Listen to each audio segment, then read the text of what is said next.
Well, welcome everybody. The time is 7:03 and welcome to the regular meeting of the Leander City Council. Tonight, Pro Tem Cernick will be providing our invocation.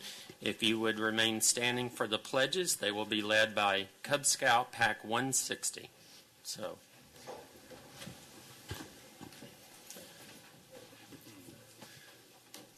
Father, we come before you as a humble city, Lord, and just people that are rejoicing in your name. We thank you, Lord, for bringing so many people here tonight, from the Cub Scouts to people that have been in this town for tons of time, all the familiar faces, Lord. We just we are proud to be a city, and we are proud to be a city that is after your heart. So we thank you, Lord. We ask you to guide our decisions well. We pray for civility in this town, Lord, and we pray that your Spirit is the guide to those things. So we honor you. We praise you, Lord. We pray for a hedge of protection to be around this place in the entire city. Let us shine, Lord. Let Leander be a place that people speak good things about. And I pray that those things continue tonight and continue forward, Lord, as we seek your heart. So thank you, Lord, for bringing us together. Thank you, Lord, for your Spirit, and thank you for your Son, Jesus. And it's in his name that we pray. Amen. Amen.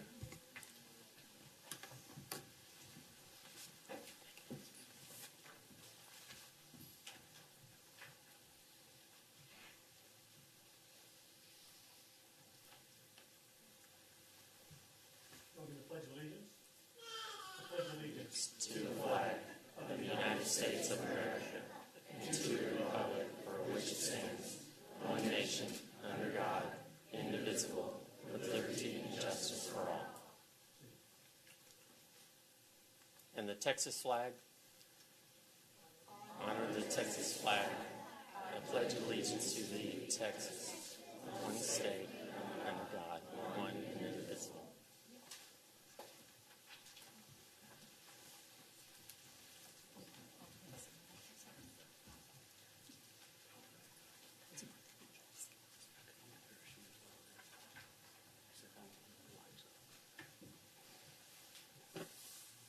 Well, thank you very much, guys. If you remain standing, I want to give you something here.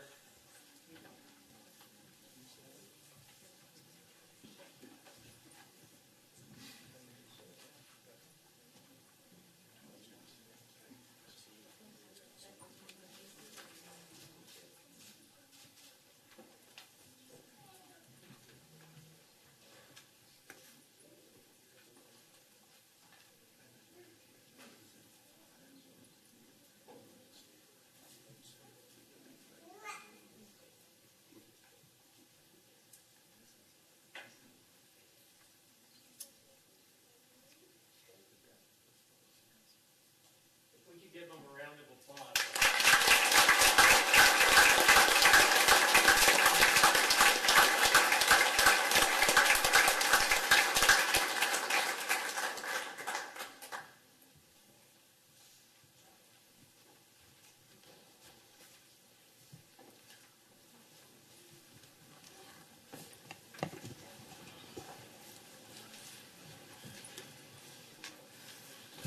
Those are Leander's future finest, so we're glad they're here. So, all right, Ms. Crabtree, if you could do roll. Councilmember Catherine Battalion Parker. Here. Councilmember Michelle Stevenson.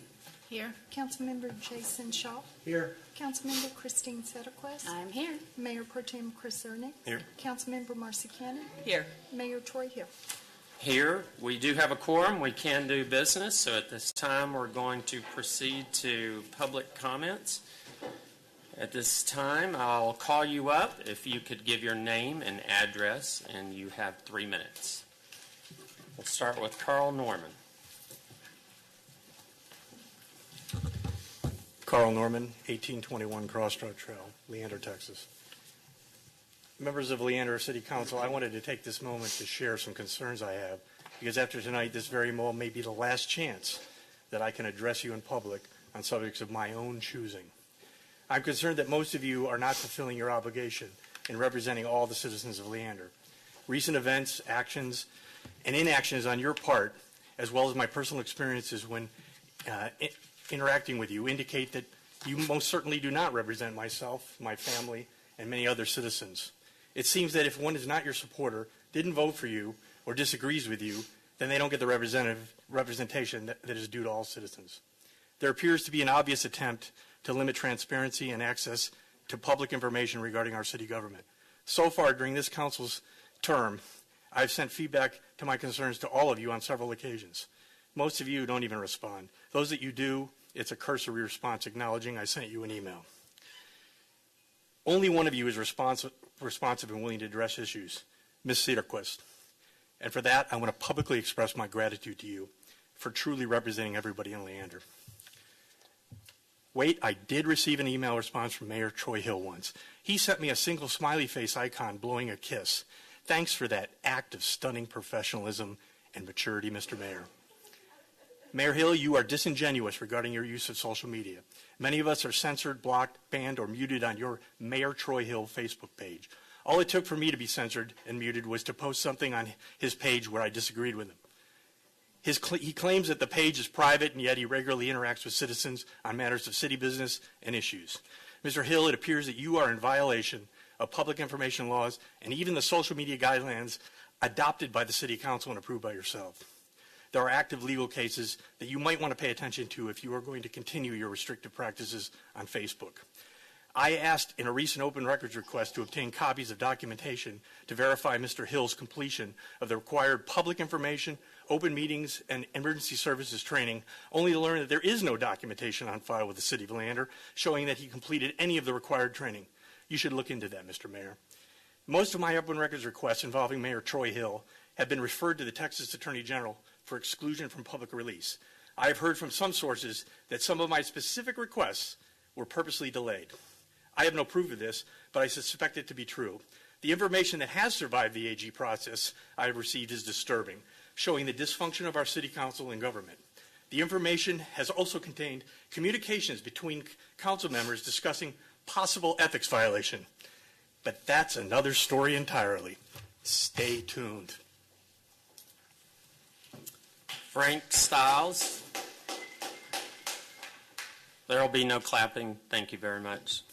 Dr. Frank Stiles, 4180 Highway 183, Leander, Texas. About a month ago, the staff had come up and talked about Old Town and what we can do to renovate it, go forward with it, bring in things, businesses and whatnot like that. And I'm here to discuss a few things with you tonight on that subject. They had taken away the smart code, which I think is a wonderful thing. But when we were first zoned, we were supposed to have been able to have developed under either the smart code or the standard code. What we found was that a lot of times they would give us something, but then if we accepted that, say, crushed gravel driveways, you had to build under the smart code. So I'm hopeful that when they come forward with their responses, it's not again, well, yeah, we're going to give you this, but while we're here, we're going to sneak the smart code back in. I would like to see the Northline properties develop and do well, and they seem to think they're going to do well under the smart code. We in Old Town feel like we could do a lot better under the old codes because of the old houses and the nature of the businesses there, so I'm bringing that up. The other thing I wanted to bring up was we had talked about in the meeting of the Historical Committee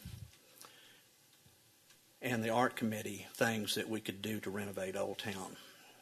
And one of the things that came up with is South Street is one of the only streets that crosses 183 that doesn't have a crosswalk. And we would hope that that would help unite the east and west parts of Old Town. And also, Capital Metro, when we first joined, had said they were going to put a lot of our tax dollars back into renovations. At one time, they tried to run a 7-foot tall fence down the railroad track so that we could not walk across the street to the western part. We feel like that if they could put that kind of money into this town, possibly they could fund a crossing at South Street instead. They promised they were going to put some stuff in here, and I would recommend that we do something like that. And that's all I have to say, and I appreciate the time, and thank you. Eileen Berkey.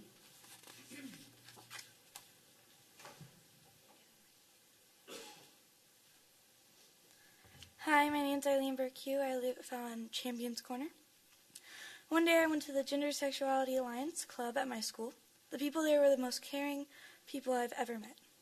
It didn't matter who you were. They respected you and your opinion. I challenge you, everyone in this room, to respect everyone you meet, especially if you disagree with them. Be open to listening and try understanding others' opinions. Thank you for your time. Thank you. I'm sorry, no clapping, please. Catherine Ritzer.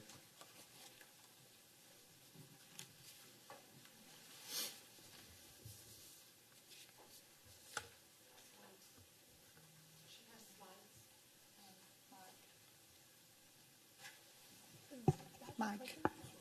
He's got them up there. Thank you. My name is Catherine Retzer. I live on Emerald Isle Drive. I'm here today to talk to you about how the current city ordinances prohibit little free libraries. Little free libraries are freestanding micro-libraries that are privately owned and operated by a member of the public. Through Little Free Library book exchanges, millions of books are exchanged each year, profoundly increasing access to books for readers of all ages and backgrounds. Children growing up in homes without books are on average 3 years behind children in homes with lots of books. One of the most successful ways to improve the reading achievement of children is to increase their access to books, especially at home. But 61% of low-income families do not have any age-appropriate books for their kids. Little Free Libraries play an essential role by providing 24/7 access to books in areas where books are scarce. Little Free Libraries also engage communities and bring them closer together. Brenda Galilee, an owner of a Little Free Library, states, "After the first day, I never had to fill it again. The neighbors filled it with their books, sharing and taking the available books, sharing with each other." In other areas of the United States, Little Free Libraries are right on the side of the road to increase their usage and availability. It makes sure it can be seen from the road, makes it easier to access, especially if you're in a rush. Brenda also states, "Having close access to the sidewalk is the only way my Little Free Library works." Today, you can find over 90,000 libraries in all 50 states, in 91 countries as well. But you won't find one on the side of any Leander road. Each Little Free Library is erected on private property, most on the side of a road or on a sidewalk. Little Free Libraries serve the public and should be located where it's easily accessible. There are ordinances in Leander in place that mean, in the case of my house, my Little Free Library would have to be 25 feet away from the street, almost clear to my front door. I don't want strangers walking to my door at all times of the night to get a book. I want to put it on the side of the road, like near my mailbox. That's how other cities do it. That's how 90 countries around the world do it. Leander should be no different. I look forward to this issue being taken up by the council and would be grateful to work with the city planning department to see what exemptions we can make to make Leander read again. Thank you for your time. Thank you. Eileen Dekin.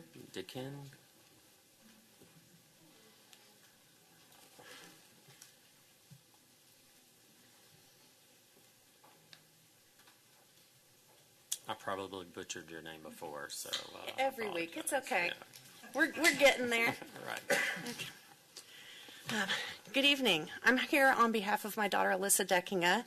She's currently at the LHS football game. If y'all missed it, it's homecoming week. And she is a cheerleader for them. She is also a competitive cheerleader, is in all advanced classes, volunteers with Sunday school and a special needs cheer team, and is a Girl Scout. Alyssa is part of the Crystal Falls Service Unit, the service unit name for Girl Scout troops in Leander. We currently have over 300 girls representing Leander and Girl Scouts. When Alyssa was in kindergarten, she was told multiple times that there wasn't a troop for her, but she persisted.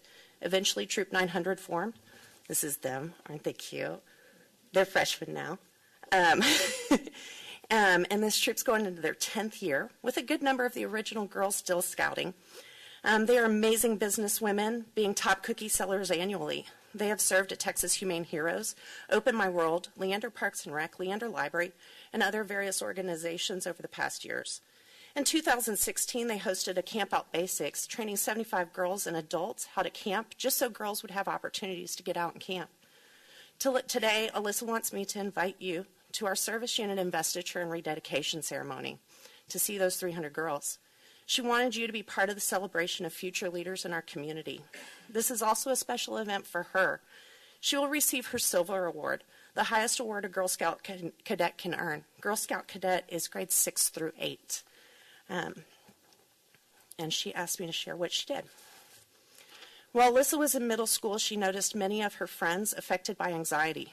It was impacting their school attendance, leading to several being homeschooled, and even more institutionalized for suicide attempts. She used her Girl Scout training and organized community members to build anxiety care kits for all of Leander ISD's secondary schools. 280 care bags. She would appreciate you coming and celebrating with us on October 21st at 7 p.m. at Wiley Middle School. Please plan to come. She would really, really appreciate it. October 21st, 7 p.m. Wiley Middle School. And this is Alyssa as she launches into being one of our leaders of Leander. Thank you.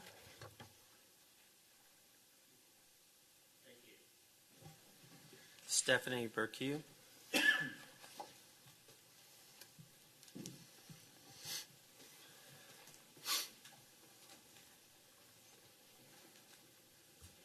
Good evening. Thank you. My name is Stephanie. I live on Champions Corner in Leander. Mayor Hill, you would like us to drop the library issue, but multiple citizens showed up to the public council meetings when the library rentals were being discussed, and they were against ceasing library rentals. You chose to vote to cease rentals anyway. You ignored your citizens' concerns. You did, however, listen to one person who represents an anti-LGBT hate group. You have many LGBTQ citizens in Leander. You are charged with representing them. Shame on you for being applauded for silencing their voices. Thank you, Catherine. Thank you, Christine, for listening to your constituents and voting against stopping the ceasing of the library rentals. It appears the rest of you haven't been listening to your constituents. Your role is to listen to us. We are your boss. This is why we will continue to relitigate this decision. I implore that you guys really think about it over the next week, the next month, and considering reopening the discussion about the library spaces. I have always been proud of our city, been glad to be here. My family has always felt accepted and cared for. And I was embarrassed in May. I can't believe in 2019 we would choose to close a library rental space because somebody might rent it to support the diversity that's in our city. I have seen the kids, the youth in this town are so supportive of each other. They are accepting. I am very proud of where our city leaders will come from in the next few years. Thank you for your time. John Pluthner. Good evening, council members. My name is John Pluthner. I live in Austin, Texas, but I own property in Old Town, and I'm here just briefly to talk to you about Old Town, and one specific issue is the alleys. I don't know if you're that familiar with the old plat of Leander, Old Town, but it's riddled with alleys that run on my property. It bisects my property from Brushy going west, and it would arguably prohibit a development of the property that would be such that it would want to go over the alley. And so I'd like a directive from the City Council that the staff should look carefully at applications to vacate alleyways where it's appropriate. Just for your information, Evans Street is also bisects my property, or did, but it was vacated about 30 years ago. And so this alley specifically that affects my property serves no purpose. It runs from Brushy and would go to Baghdad, but I own property on both sides of it. And that's just an example, but there's a lot of people I've talked to that have this issue with the alleys.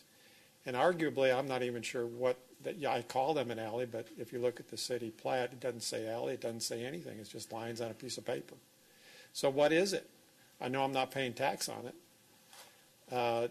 It's just kind of like a no person's land, I suppose. But in vacating it, you would increase the developability of the property. You would increase values of property. Ultimately, I would suspect you'd get more tax revenues because of that.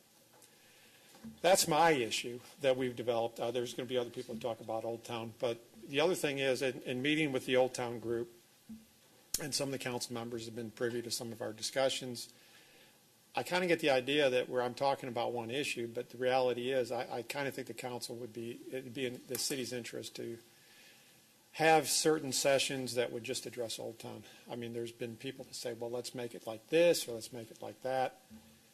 And we address these issues, this issue, that issue, but there's not a collective idea where we're going to go with Old Town. It's really the soul of the city.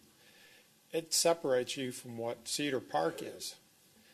And I've talked to people, and it separates you from a lot of towns. I mean, if Old Town develops into what it can be. So, thank you very much. Thank you. Bill Warren.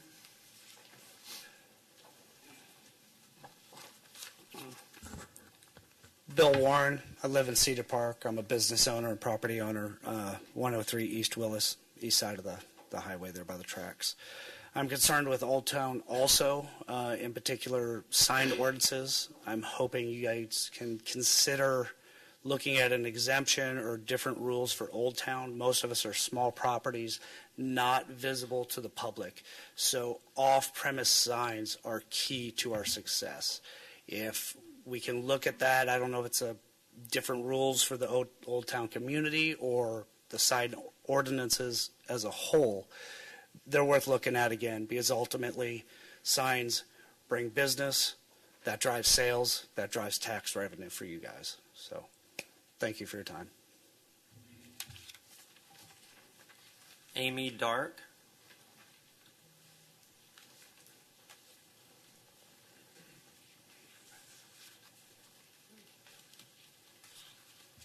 It's really close. Hi, y'all. My name is Amy Dark. I live at 203 Rand Road here in Leander.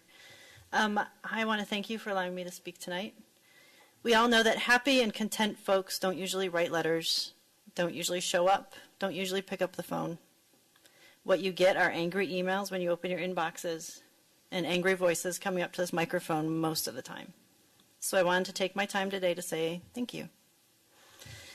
I don't always agree with your policy choices. I don't agree with many of you on social or political issues, but I do think each one of you has the best interests of our city at heart. And I think each of you wants to make our city a better place. You all strive to faithfully represent the people who live here, even though we might disagree on how best to do that. I want to make sure that my voice isn't just an angry one or a hurt one or a disenfranchised one. So tonight, I just want to say thank you for the time that you devote to our city, for the effort that you've spent, for the commitment that you've made, and for your willingness to continually strive to meet the needs of the residents of this town. I only have 3 minutes to talk. I can't stick around for the agenda item, so I figured I would use my time to just say thank you. And thank you for giving me this time to speak to you tonight.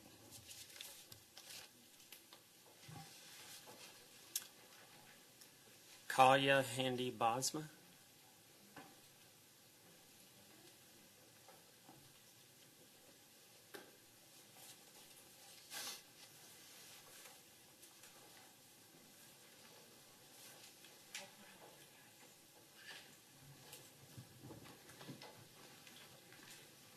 Kalia Handy Bosma, 1917 Cross Trail. Thank you, Mr. Mayor, and other members of the City Council. Today, I would like to make a suggestion for our city. A few years ago, I did a science project with my sister about sub-irrigated planters.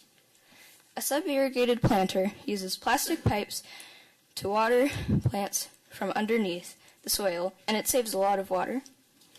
We proved that this method saves 10 times the amount of water savings over using regular planters.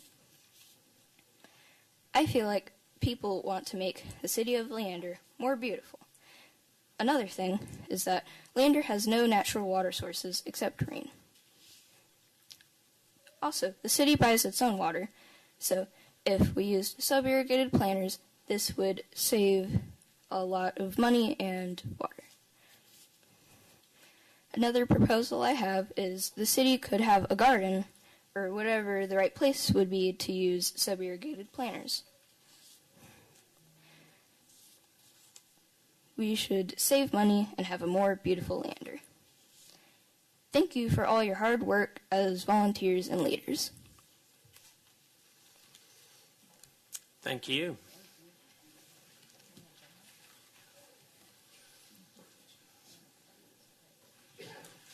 Willie Kopecki. I'm Willie Kopecki. I live in Sun City in Georgetown at 123 Goodwater Street.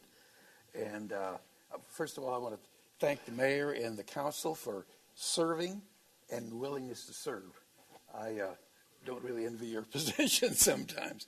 But anyway, I've had a pretty good life overall. And I had the good fortune, I guess, of doing a number of things in life that I look back on now. But one of the things we did is to build Starlight Village here that most of you are familiar with. I hope you are anyway. I understand a lot of people are very happy about that project, and we're moving along. It was tough because it's a little bit more expensive than some of the other projects. Not to say ours is the best, but it's rather unique. So if you haven't seen it, please come out and see it. I also own a little piece of property here on 2243 in Gabriel. It's right at the corner, just past the lumberyard there. And it's about 1.5 acres, very nice piece of property. And I just saw that the road has been resurfaced, which is, I think we're all happy about that. One of the things I want to ask about and wonder if any way you could push the completion of East Street. It's my understanding that 4 or 5 years ago it's been that a bond election took place, and there should be money somewhere. I hope somebody else didn't snitch it and take it somewhere else. But I'd like to see East Street done. It would help us all on the east side. By the way, my property is the easternmost portion, I guess, of Old Town. One of the things that happened along with this paving, a bunch of trucks come by. They're about the size of half this building, and they parked on my lot. No one asked about it, and I'm really not unhappy about that. That's not why I came to talk about this. But they did leave some oil and stuff like that, and maybe of more concern, I just noticed this evening. It was an uncovered, I guess it was an old, perhaps a septic tank, but I don't know that for sure because it's an open hole now. Right next to the street, right next to the sidewalk. The city also put a sidewalk in there at no cost to me, and I was thankful about that too. I don't know how that happened because it cost me tons of money to do the sidewalk there in front of Starlight Village. Speaking of Starlight Village, I paid about $45,000 to improve the street. It is called the Boulevard, Horizon Park Boulevard. I wish there were a boulevard, but or at least a decent street, and it really needs some attention. And we've pay a lot of taxes, and I think that street is making some substantial improvements all along there. I mean, as far as construction going on, and future construction going in there. I see some parcels of property. A lot of these were mobile homes. When I came through here, I retired from the Air Force back in '74, and I came through Leander and Cedar Park, and I said, uh-oh. Okay, well, anyway. Thank you for your service, too. Thank you. Jessica Cooper.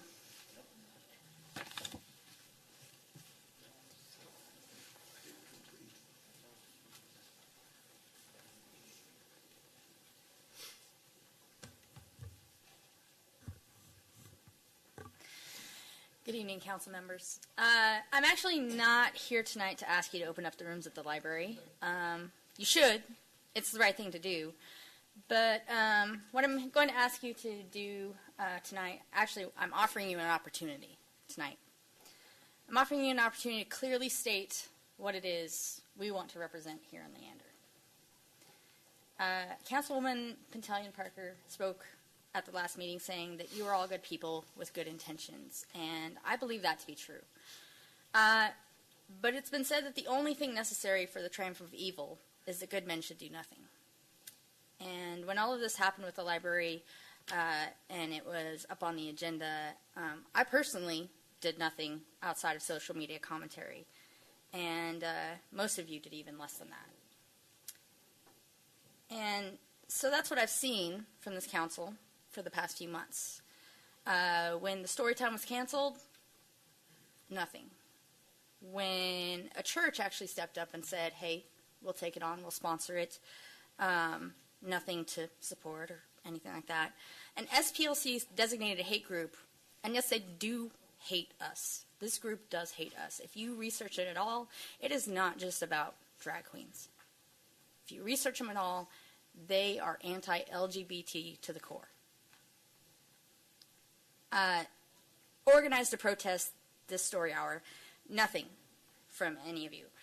When it was changed to a simple Pride story time without the drag queens, and they still plan to show up, and they did show up to protest. It was not about adult entertainers. They were protesting a Pride story time. Nothing from you. Christine Cedarquist is the only one who stood on the right side at Pride story time. She showed up. She even went in and she read to the kids, which is what this was about. Nobody else from the council spoke up and told them that they do not represent what we want for Leander. No one else stood on the side of the families and residents who were there to teach their children about diversity and acceptance. No one stood up and admitted it was wrong to cancel a well-known graphic novel author on the day of her speaking event. 2 hours before she was set to speak, it was canceled. And the only explanation was that the city wasn't notified about it. Why would that be a reason? Why would that be a reason to cancel a well-known author who is going to speak to kids about writing and reading? Why would that be bad? I just cannot comprehend it.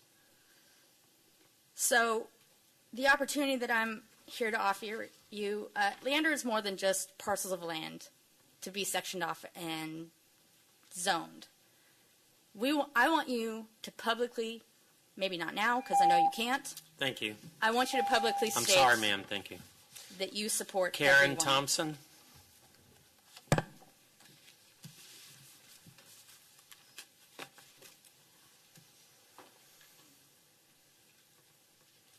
Thank you. Karen Thompson, Chairman of the Leander Historical Preservation Commission. Live on Thompson's on Brushy Creek. I want to talk to you about one of our historic old families, and it's the reason so many things around here are named Bryson. And this is for Joseph Carson Joe Bryson and his wife. This is Joe is 1, 2, 3. 3 from left is the dad, Joseph Carson, and then 2 little girls, and then that's Nancy, Martin Wells Bryson, and their 3 older girls. And in 1865, at the close of the Civil War, Robert B. Bryson, he was born in 1819, and Martha Bryson traveled in wagons from North Carolina to Leander. The family included 4 children: Joseph, Joe, he was just a kid, he was younger, Mary, Rachel, and John T., a Confederate soldier. Family members John T. and Amelia Bryson had arrived several years earlier and built a home and stage stop in Liberty Hill. Joseph Carson, Joe Bryson, was born June 5th, 1848, in Henderson County, North Carolina, where the Brysons had lived since before the end of the American Revolution. The Brysons were farmers, and moving westward for land, especially Texas, was all the rage. Nancy Martin Wells was born November 18th, 1853, in Bastrop, to Martin Jones and Frances Peyton Wells.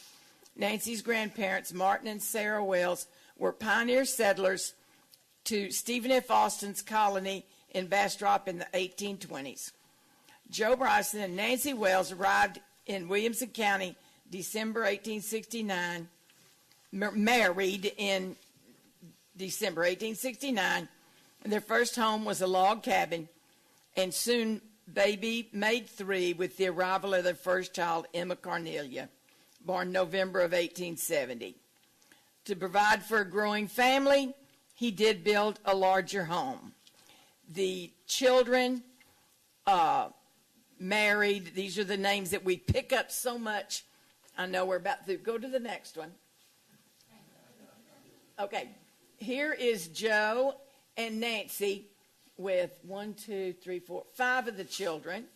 I'd have to put the numbers to who they were. And then here is Joe and Nancy as they got older and retired in their golden years. So they were a very productive family. Their children married, became farmers, and really proper citizens of our town. So I want you to know a little bit more about the Brysons.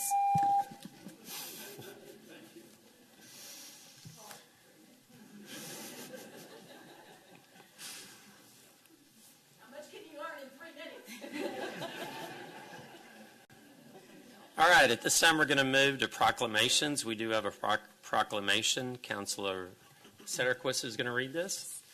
Okay, and this proclamation tonight is going to be given to the Leander Middle School No Place for Hate Club. So if y'all want to come forward and stand in front of the dais, I'll read it out and come down and bring it to your advisor.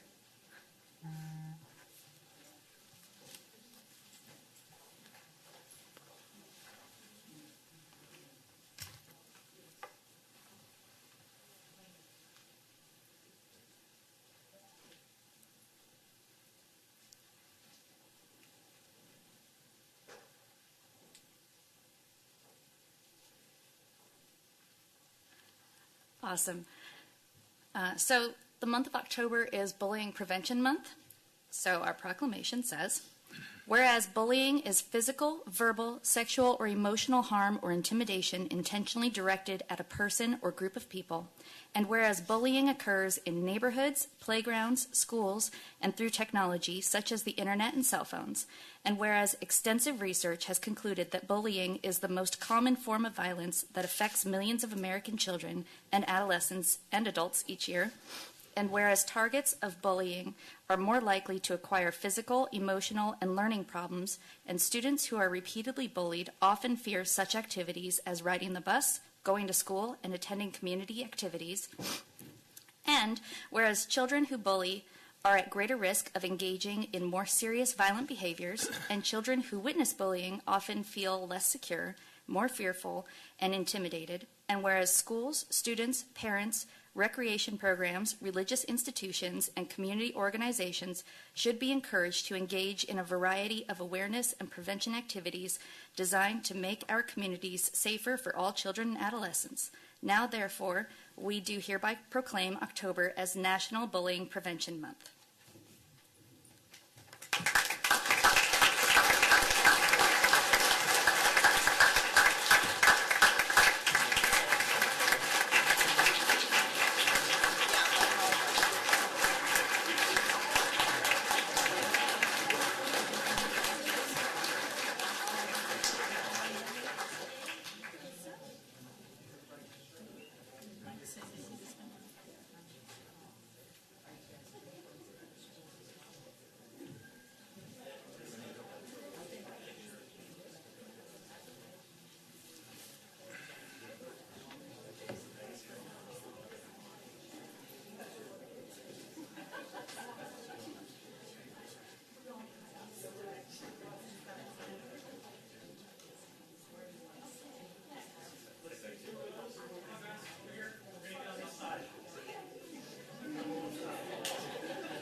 All of my kids went to LMS. It is a great, great school, so couldn't be happier they were here.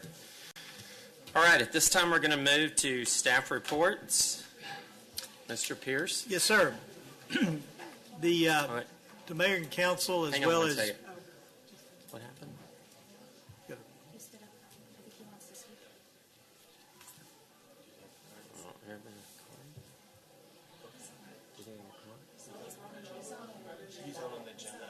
Oh, no, wait. Which agenda item?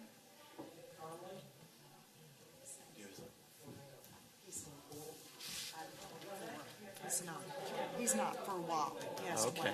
wait. Hey, thank you. It's okay. Thank you. All right, Mr. Pierce. To the mayor and council and members of the audience, we've had another good month on permits. We issued a total of 393 permits. The inspection department did over 6,000 inspections of all types. For the year to date, we've issued 3,702 permits and performed over 51,000 inspections. On the single-family permits, they still are strong. September of 2019, we issued 131. September of 2018, we issued only 88, so that's a 48% change to the positive on those. We also had in the ETJ 23 permits for residential versus 3 last year, 666% change. So year to date, we're about 10.66 on all of our residential permits and about 94% increase on our ETJ permits. So building is still very strong in Leander. Any questions, comments? Thank you. We appreciate it. Yes, sir.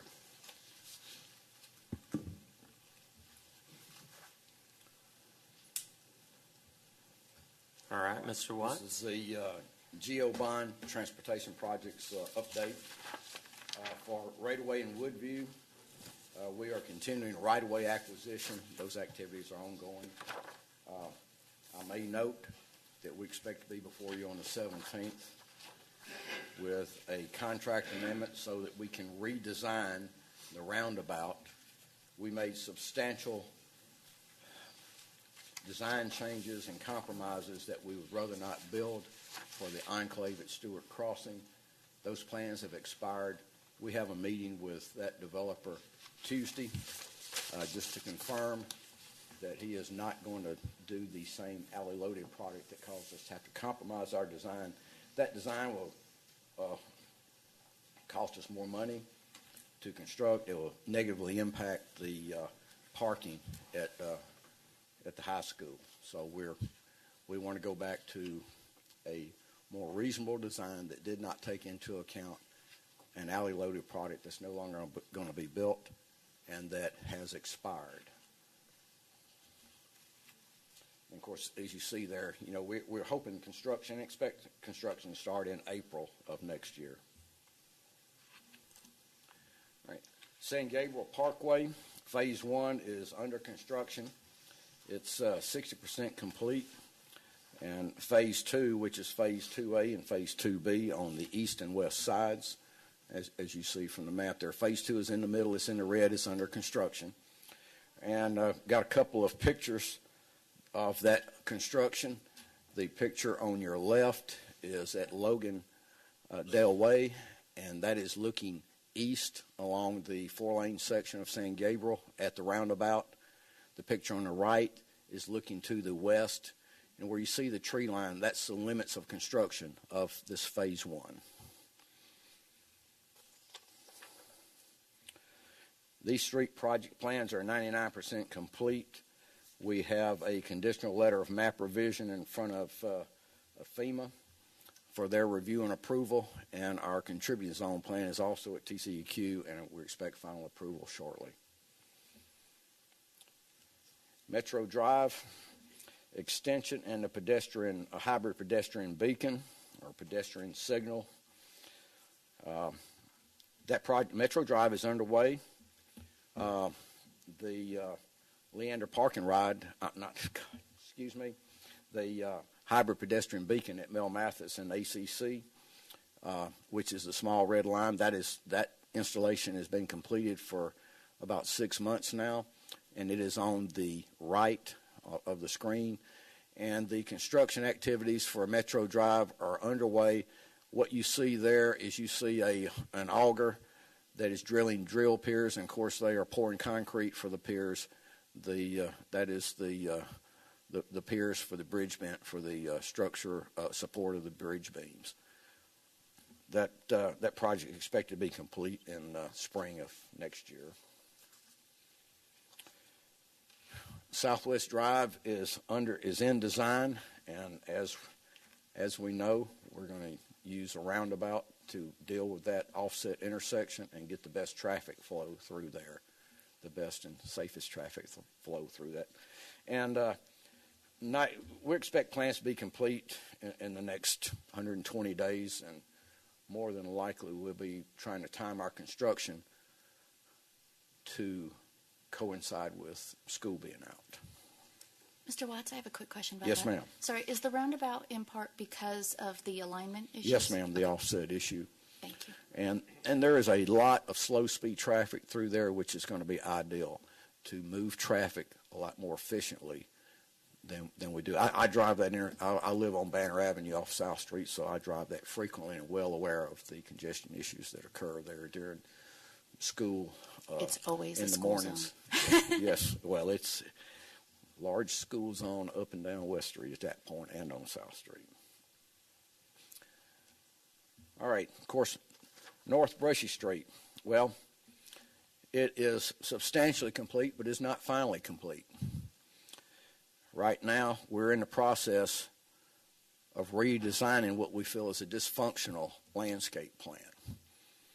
And we're not sure if there's going to be how much additional cost. There may be a reduction in cost. We're not sure, or it may net out. That process is underway with our consultant. I might note that the lovely, what I'm calling elephant grass out here, which is totally dysfunctional, is also the wrong species, and the nursery delivered the wrong plants to the contractor. Those plants get 5 or 6 feet high, as we can all see. The ones that are supposed to have been delivered get 2 to 3 feet high. But there's also another issue there, and that is how passengers that are in vehicles that are parallel parked on Brushy Street can exit through the mulch and other landscaping. We're taking measures to alleviate that issue by putting in additional steps that match the same steps that are infrequently located now on the street. Do we need to authorize a weed eater? Well, actually, Parks has been weed eating because, it's getting kind of rough about getting up and down the sidewalk. So they have cut it back a lot. Is that a significant increase in cost? We don't think so. It's because we're going to get those plants, all of the elephant grass, each one of those pots costs $6 a piece, and they're the wrong ones. Well, the nursery, the deal between the nursery and the contractor is their deal. Our deal's between the contractor, and he's responsible for supplying the right species. Whether the nursery supplied him the wrong species or not, that's for him to argue with the nursery. So we're not paying to replant those plants? We're too early to know what the cost is. As far as the landscaping goes, we believe there's going to be a reduction in cost. There's going to be an increase in cost, approximately $8,000 for the additional fossil stepping stones that match what's out there today. The net, I'm hopeful that it's going to be a net zero, but I cannot say that yet because we have not finished that process and haven't priced the change order, negotiated the change order with the contractor. And of course, there's a view of what Brushy Street looks like today. And I believe that's the end of it. Anybody have any other questions? I'm sure there'll be many questions on the 17th about some of these issues. I have a quick question. Yes, ma'am. On your slide, it said that the lights are supposed to be installed the week of October 7th. Is that completion or is that the start? I've got to be careful how I term this. I mean, weather depending. We're not terribly happy with our contractor's progress on this. Is it the same contractor? Oh, yes. Oh. It has the remaining poles have been delivered last week, and we're dealing with the issue of a lack of responsiveness, in our opinion, of our contractor. You want me to call him? Oh, I've got about $300,000 of his money that will have an effect on that process. Thank you. Thank you. Thank you. All right, Mr. Tummins.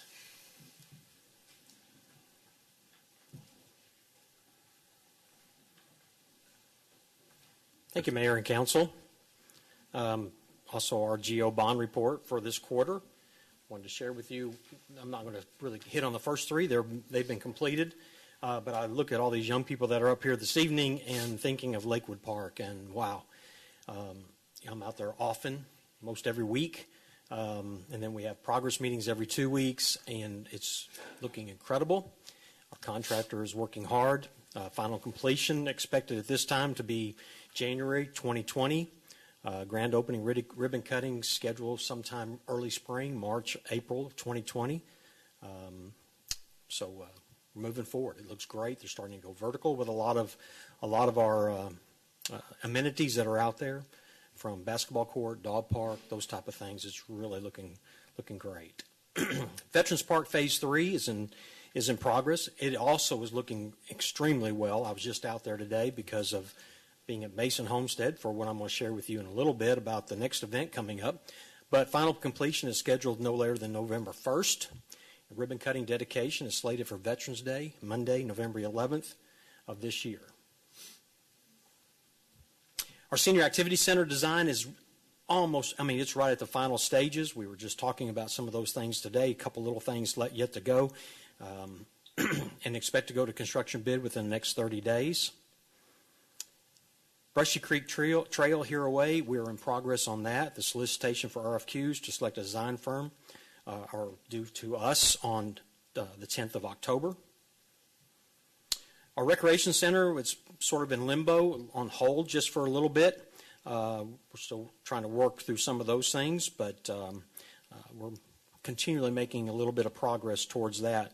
And then the San Gabriel River Trail, and we've got that in progress and in the future category as well. And San Gabriel River Trail and San Gabriel Park, those are also future categories. Bonds are not scheduled to be sold until the fall of 2020. And I'll be glad to answer any questions at this point. Thank you. Mm-hmm. Appreciate it. Looking forward to Lakewood. All right. At this time, we're going to hear from the Leander Public Arts Commission.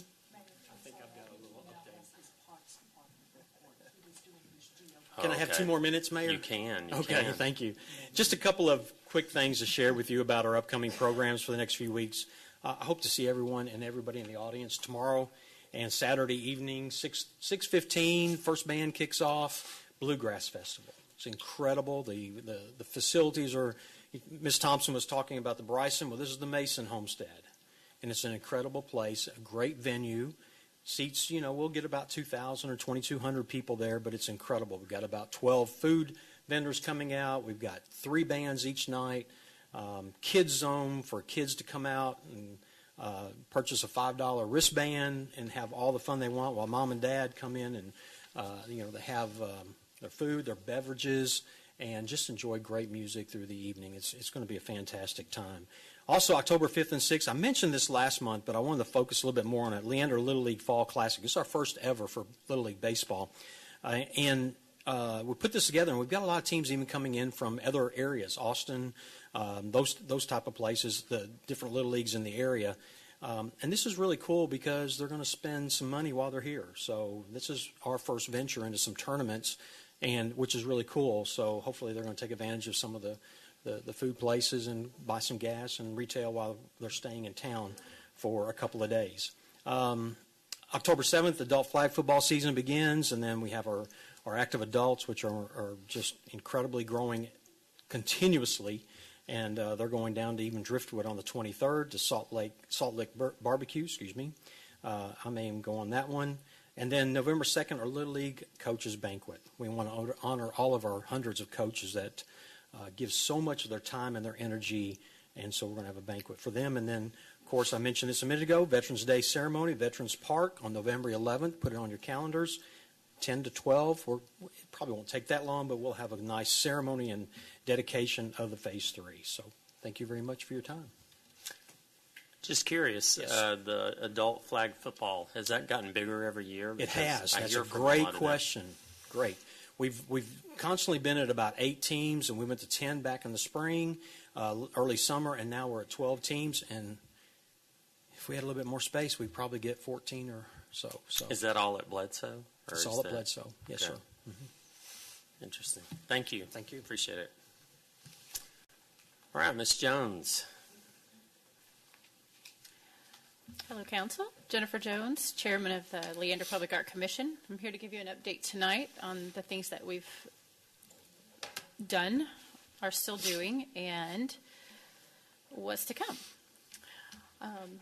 First, I wanted to start with, if I can do this correct, yes, I want to say thank you to our former council member, Shannon Shepard, for serving with us on the committee as our liaison, and to Christine Sederquist for stepping up this year for helping us with that transition as well and serving.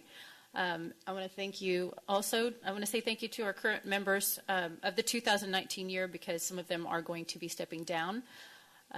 All the members here: Beverly Dennis, Karen Sherman, Jennifer Howell, Deanna Ramirez, Scott Claim, and Chuck Stryker. Thank you so much for your service. And there's just a few things this year, kind of at a glance. The things that are still ongoing are at the Leander Public Library, we have our Art in Public Places program, where we actually show local artist work every quarter. We switch the work out, and I've got more information about that shortly. We also have our ongoing second Sunday Art Fun Days for adults at the library from 2 to 4 on the second Sunday. Our 2019 Earth Day Sculpture Contest winners are still, their sculptures are at the library. Please go by and look at those. They're amazing. They're all LISD students, and they were awarded prizes for participating in that competition, as well as contributing to awareness for Earth Day. And earlier this year, we had our first ever art festival in Leander. We had approximately 400 people attend. We're planning on that being an annual event. And the next thing we have is this is a little bit about the second Sunday I just mentioned. It's going wonderful. We have a different subject every Sunday, a different program. For instance, Leander Rocks was there a few weeks ago, or last month actually, and we had over 100 people in attendance at that. The next event that we're hosting as part of the second Sunday is Construction. The kickoff is going to be this month, October 10th, and we're partnering with the Hill Country Community Ministries for that. The location will be determined. The show will be in spring 2020, and all the food will go to the Hill Country Community Ministries food pantry after that competition is over. And you can learn more about that on our LPAC Facebook page. We're also hosting, as part of our second Sunday, the National Novel Writing Month, where we are partnering with community businesses. For instance, Patchouli Joe's will offer a space for writers to participate in that in November. And the next large item on our agenda that we've been working on for the last several months are the art benches, which is a permanent installation.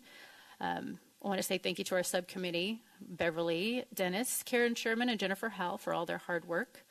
What we did is, as a commission with our allocated budget, we invited local and national artists to apply for the initial installation of the Leander Art Bench Outdoor Permanent Collection, which they're going to go actually at the library at this time.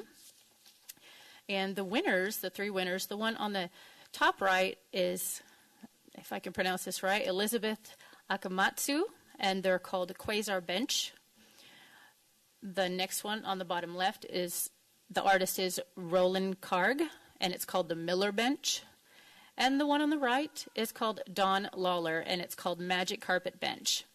And the installation is scheduled a little later this month, so we'll keep you posted on that as well.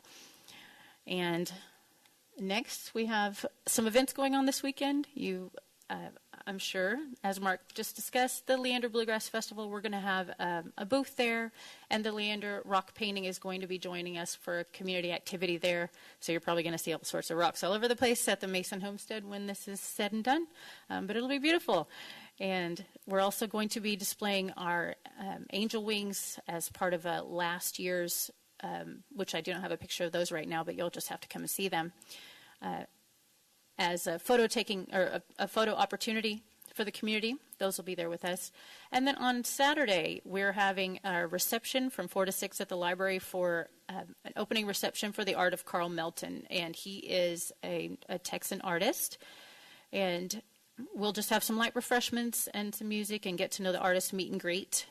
He's got some amazing works. We'd love for you to come out to that and support your local artisans. And the next thing is we are looking for, of course, it's October.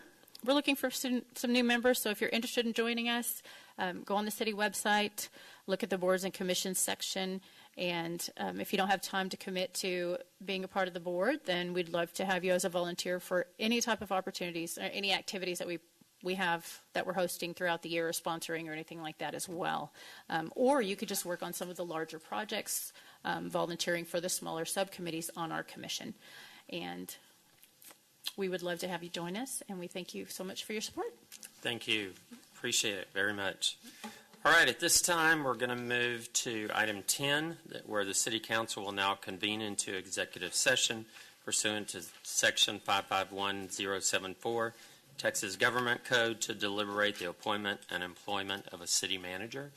The time is 8:07. We are now in executive session. Thank you. All right, the time is 8:45, and the council will now reconvene into open session and take any action as determined appropriate in the city council's discretion regarding the appointment and employment of a city manager. Pro Tem Cernick, do you have a motion? We're going to take no action. All right. We will move forward to consent agenda items 11 through 19. Motion to approve. A second. All right, we have a motion and a second. All in favor? All right, passes unanimously. Item 20, we're going to conduct a public hearing regarding Comprehensive Plan Case 19-CPA-004 to amend the Comprehensive Plan land use category from neighborhood residential to commercial corridor on one parcel of land, approximately 10.0261 acres in size, more particularly described by Williams Central Appraisal District Parcel R032403, more commonly known as 4170 County Road 279, Leander, Williamson County, Texas. Ms. Griffin. This is a public hearing for a comprehensive plan amendment located at 4170 CR 279. The applicant is requesting to amend the comprehensive plan to change the portion that's currently designated as neighborhood residential to a commercial corridor. The next case is zoning for this property. The comprehensive plan needs to be approved for the zoning to be approved. The Planning and Zoning Commission unanimously recommended denial of the request at the September 24th meeting. The Commission would like to see the applicant work with the consultant as part of the comprehensive plan update process. I'll be available for questions after the public hearing, and the applicant's here to make a presentation. Okay.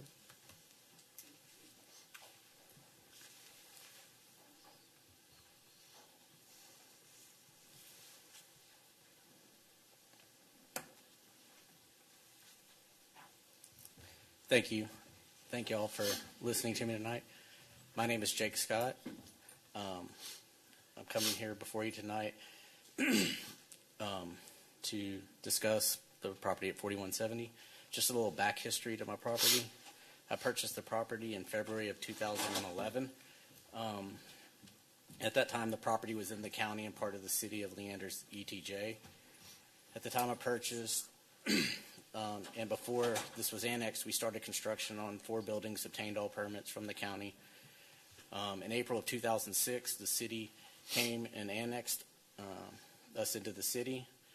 I finished construction of the buildings and have since worked with the city of Leander to get these Cindy standards and obtain COs in all buildings. I currently have 6 businesses within those buildings with a total of 84 current employees as of today.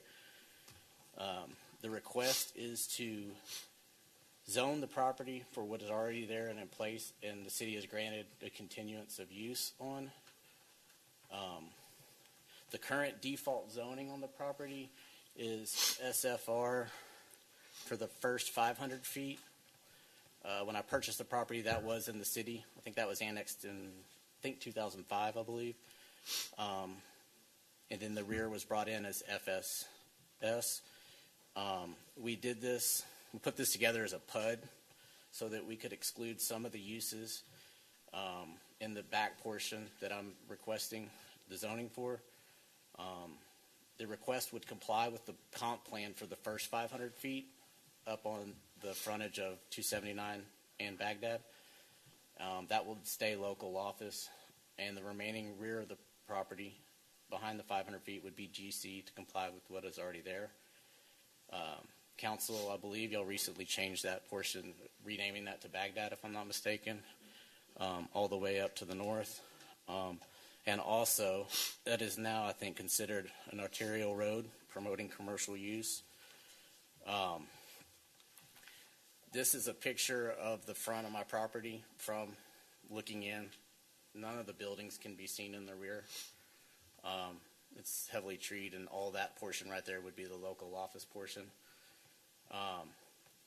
With the PUD, I would exclude restaurants, banks, grocery stores, pharmacies, colleges, universities, bars, nightclubs, hospitals, hotels, liquor stores, furniture stores, and pet shops. Again, the request is to just become compliant with what is already there on the property. I'm happy to answer any questions. The public hearing is still open if we'd hold our questions. Thank you, sir. Thank you. I do have one person signed up to speak, Greg Burrell. You'd state your name and address. Greg Burrell, 4000 Highway 183. I'm just north of Mr. Scott's land. I have no issues with him rezoning. I think if you look at Baghdad, the more I spend time out there, the more traffic I see. And I'm on 183 a lot also, and it's almost like it's the same. And I think as the toll moves up to 29, you're even going to see the traffic increase on Baghdad. People coming into work, dodging the tolls. Anyway, y'all have the patience of saints. Thank you. For the insanity. All right, so at this time we're going to close the public hearing, and we're going to move to discuss and consider action regarding Comprehensive Plan Case 19-CPA-004. Council? Oh, hi. It's my turn. Okay. I have questions from staff, for staff, sorry. Because in his letter, he stated in November of 2017, code enforcement sent a letter stating the property was not compliant with the current zoning. So he got a letter, and I'm assuming that is what spurred him on to change the zoning on this? So when the property was annexed in 2016, and he had buildings under construction, another building started, so code enforcement saw that without permits, so it triggered a code enforcement case. So that's when we went through the process to the continuation of land use, that determination that was done. So he had to provide documentation to us that showed that he had a plan before annexation. Okay. So I don't think the code enforcement case doesn't have to do with the current use of the property because he has non-conforming use rights. Okay. So what I'm trying to figure out is if this is needed at this point in time for him to be able to continue running his business there. Not to continue the current uses. So he can do that today without the zoning. So he can continue the current uses today without the zoning. And how many years is he given to change that zoning? There's no deadline. There Yeah. isn't? Well, Oh, okay. I when thought there the was. property's involuntarily annexed, you have a year to come in and 2 years to come in and do a zoning at a discount, so you don't have to pay the filing fee, but it's not a requirement that you come in and zone. Okay, so if this would be pushed off, then he would have to come in and do the full-fledged zoning change. If you wanted to change the use or expand it. Okay, so there's no penalty to him if it stays single family? Unless he's trying to change it or expand it. So if he wanted Okay. to add another building or if he wanted to change the uses, that's what would require the zoning change. Okay, because I noticed that P&Z decided not to grant him his wish here. Yeah, it was and his their request. understanding he didn't have a change that he was making. Okay, so but it's being used in this manner though. Right. So it's, but they did it because he wasn't. Well, in the presentation, it was mentioned that he wasn't planning to make any changes. He was going to keep doing the same thing. So they Okay. saw it as, well, if you're going to do the same thing, then it could wait for the comprehensive plan update. Okay, yeah, that's what I was thinking. Right. Because I didn't go back and listen to the P&Z meeting, and I just wanted to get what they were thinking and why they would have denied it at this point. Right. Okay, so say we wait till after the comprehensive plan. Does that kick in where he has to pay all the extra fees? Because I'm wondering what's the repercussions to pushing it off. Well, he had to pay the fees this time. Okay. So for he this. didn't. It's been more than 2 years, so he had to pay the full okay. zoning fee. So he didn't. Okay, so it's already the full Right. zoning. Right. Zoning fee. Okay.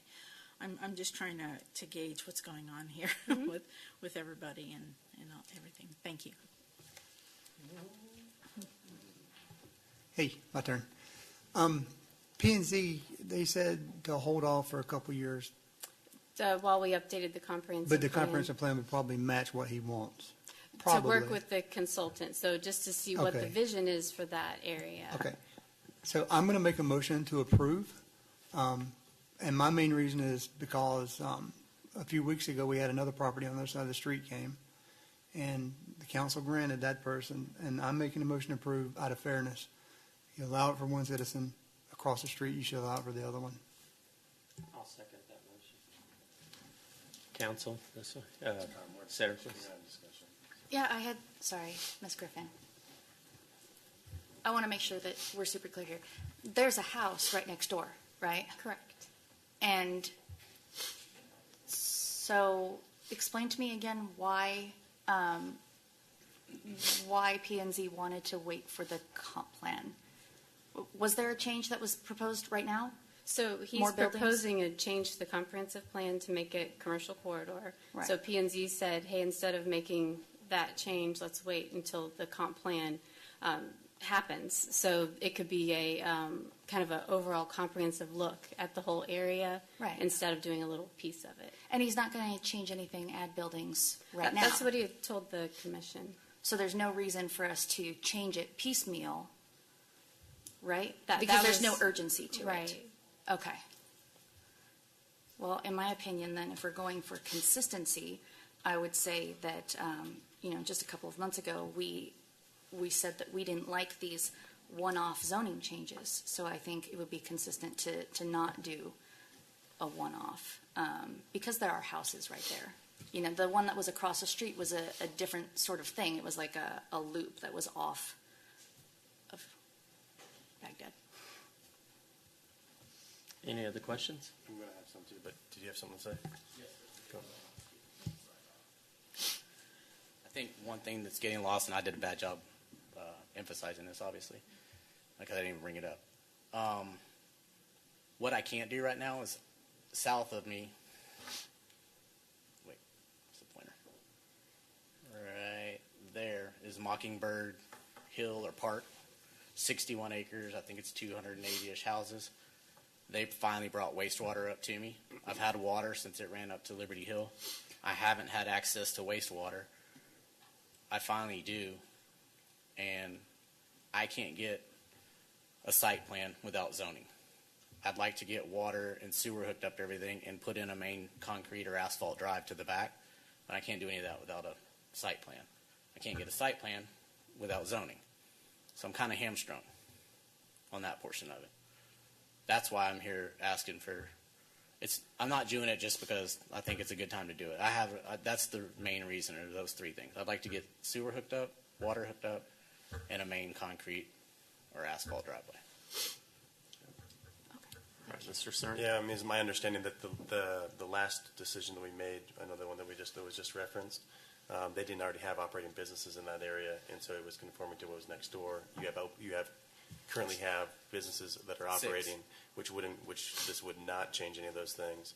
I think did you let P&Z know at that meeting the same thing you just told us about bringing the water, getting the concrete? Yes, I think they already had their mind made up, honestly. I didn't get a lot of, it was no. Even when I brought that up, they didn't seem concerned. They said just wait until we get the comp plan updated. What if the comp plan does update and I still don't have it? I'm back here now. Understand. All right. Scannon. So my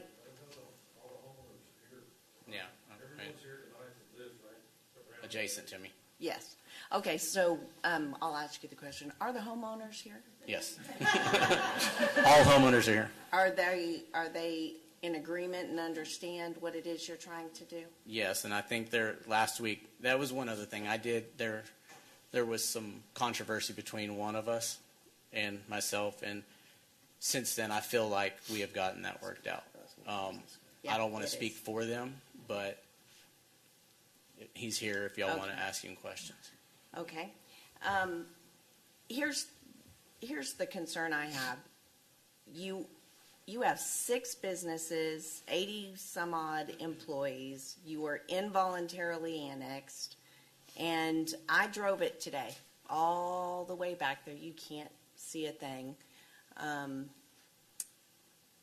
I would like my concern with what P&Z stated, which was just go ahead and wait 12 to 18 months till we get a new comp plan, is that's a long time. And if you have another company that's ready to come and bring 20 jobs and you've got the space there and it's in the same use, you should be able to add another building. So that's why I have a hard time with saying, just wait until we get the comp plan done. Because the use is already there, and if you drive on that, it goes all the way to Liberty Hill. It's going to be 4-lane with the turn. This is a major corridor. It will have commercial on it. It's in line on our transportation plan, equal to 183 and Ronald Reagan. So we know little houses aren't going to be up against the whole road. So I also think that, he's already paid the fees. And it hasn't gone back this way yet. So. Well. Okay. Did you have anything else? I just want to say sorry we involuntarily annexed you. It happens. Thank you. It shouldn't. Yeah. Okay, that's it, I think. I don't think most of y'all were here. I don't know. I'm not sorry, just because we need the office space here, which is what I wanted to say in regards to why I support allowing this, is because I can tell you from, businesses that have contacted me, there is a glaring lack of office space here. I mean, that is probably at the forefront of what people are telling me. So, we have a first and second. And is there any other comment? Well, I just had a comment. Okay. So it was going to be a quick one. I just think he's paid the fees, and it's obviously the use that he's using it now, and we should just go ahead. I'm thinking we should just go ahead and do it. All right. We have a motion and a second then. All in favor? All right. Passes unanimously. Thank y'all. Thank you. Get some tenants ASAP, okay? All right. We're going to move to 21. We're going to conduct a public hearing regarding zoning case 19-Z-017 to amend the current zoning of interim SFR-1-B, single-family rural, and interim SFS-2-B, single-family suburban, to PUD, Plan Unit Development, with the base zoning districts of GC-4-C, General Commercial, and LO-2-A, local office on one parcel of land, approximately 10.0261 acres in size, or particularly described by Williamson Central Appraisal District Parcel R032403, or commonly known as 4170 County Road 279, Leander, Texas. This is a public hearing for the property located at 4170 CR 279. The applicant's requesting a PUD zoning district that would include local office closest to Baghdad and general commercial on the western portion of the property. General commercial would allow for heavier commercial uses, and the Type 4 site component allows for unlimited display. The Planning and Zoning Commission did unanimously recommend denial of the request at the September 26th meeting because it would not comply with the comp plan. I'll be available for questions after the public hearing. All right. I do have one person signed up to speak, Shirley Thomas. If you'd give your name and address, you have 3 minutes. Thank Hello. you. Shirley Thomas. I live at 4150 County Road 279, which is that next plot. Been there for almost 43 years. Seen a lot of changes. And it does not bother us at all if Mr. Scott gets to change to commercial. It's all going to happen anyway. There's 2 properties across the street from me that want to be commercial. So I'm hoping y'all won't hold him back. Thank you. Thank you. All right, at this time, we're going to close the public hearing, and we're going to move to discuss and consider action regarding zoning case 19-Z-017. Council? Yeah, I have no questions, but I'll motion to approve. I'll second.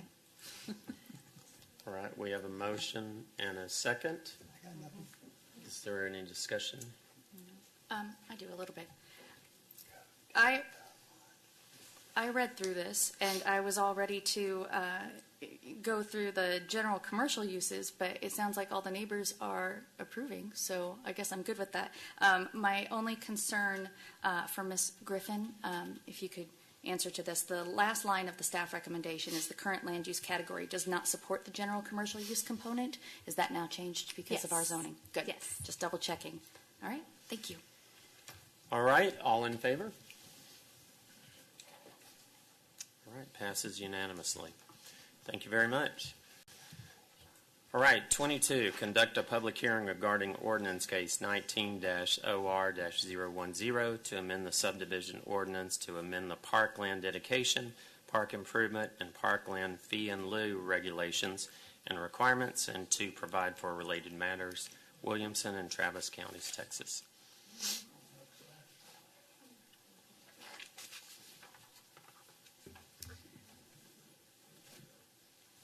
Would you like an overview before Sure. public hearing? I'm going to give you an overview, and then Mr. Tummons is here to go into the details. The purpose of this proposed amendment is to offer to the City Council an opportunity, an option to review the parkland dedication fees.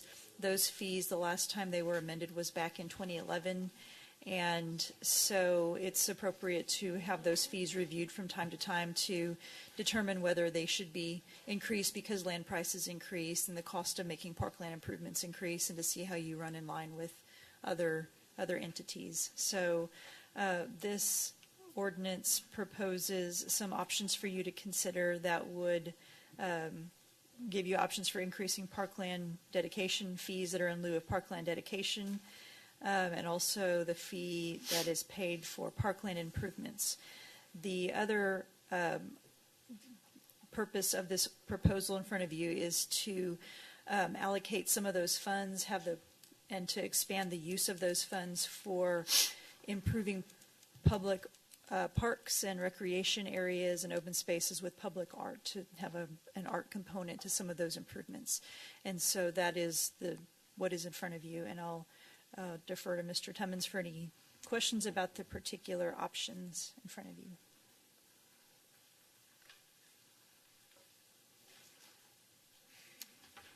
Thank you, and I'll open it up for questions and thoughts at this point, unless you want me to go through the... Public hearing is still open. Oh.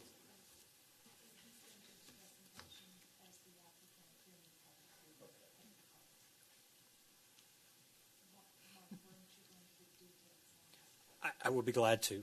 So if you, as you have in front of you, you've seen the three options. There's actually two related to the fee in lieu, and one that's in relation to the recreation improvement fee. Option one simply increases the fee in lieu payment from $1,050 per dwelling unit to $1,250 per dwelling unit.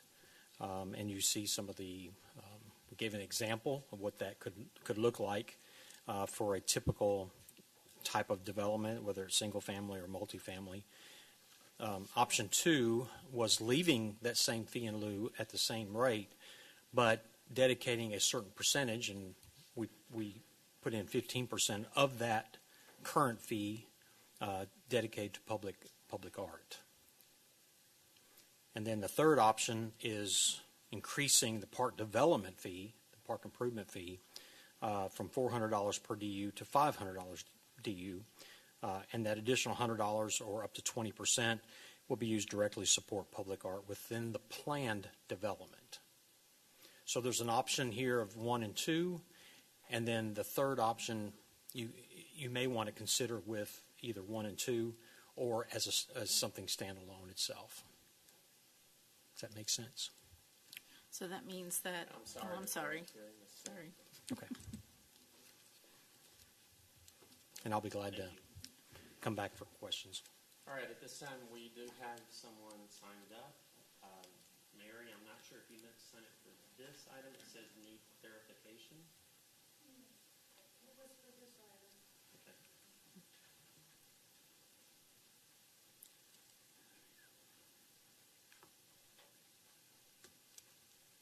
Please state your name and address. Mary Hengstebeck. I live at 1609 Lion's Den. And I was kind of confused in reading the different options.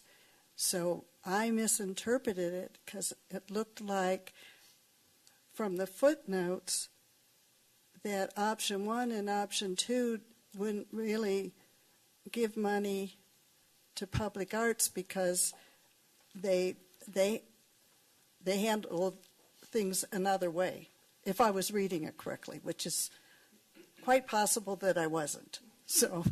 So my interpretation was that only option 3 would give the public arts money to do things. So it sounds like I misinterpreted. Is that correct? It's correct, I misinterpreted. Okay. As a former member of the Public Arts Commission, I believe it's important to supply funds for public arts. So whichever way is going to give them the most funds, that's important to me. And I hope the public arts received funds from the city budget in addition to what this is. I know we can donate to public art as part of our utility bill, but that's not enough to support all of the goals of the public art community. And when I was reading the ordinance, I was also misinterpreting that the funds would only be used in that new development area as opposed to being used throughout the city. Like some cities paint their utility boxes by the road. So that wouldn't be new. That would be doing something to existing. So I'll give you my confused comments. Thank you very much. This time we're going to close the public hearing and we're going to move to discuss and consider action regarding Ordinance Case 19-OR-010. Council, let's start over here.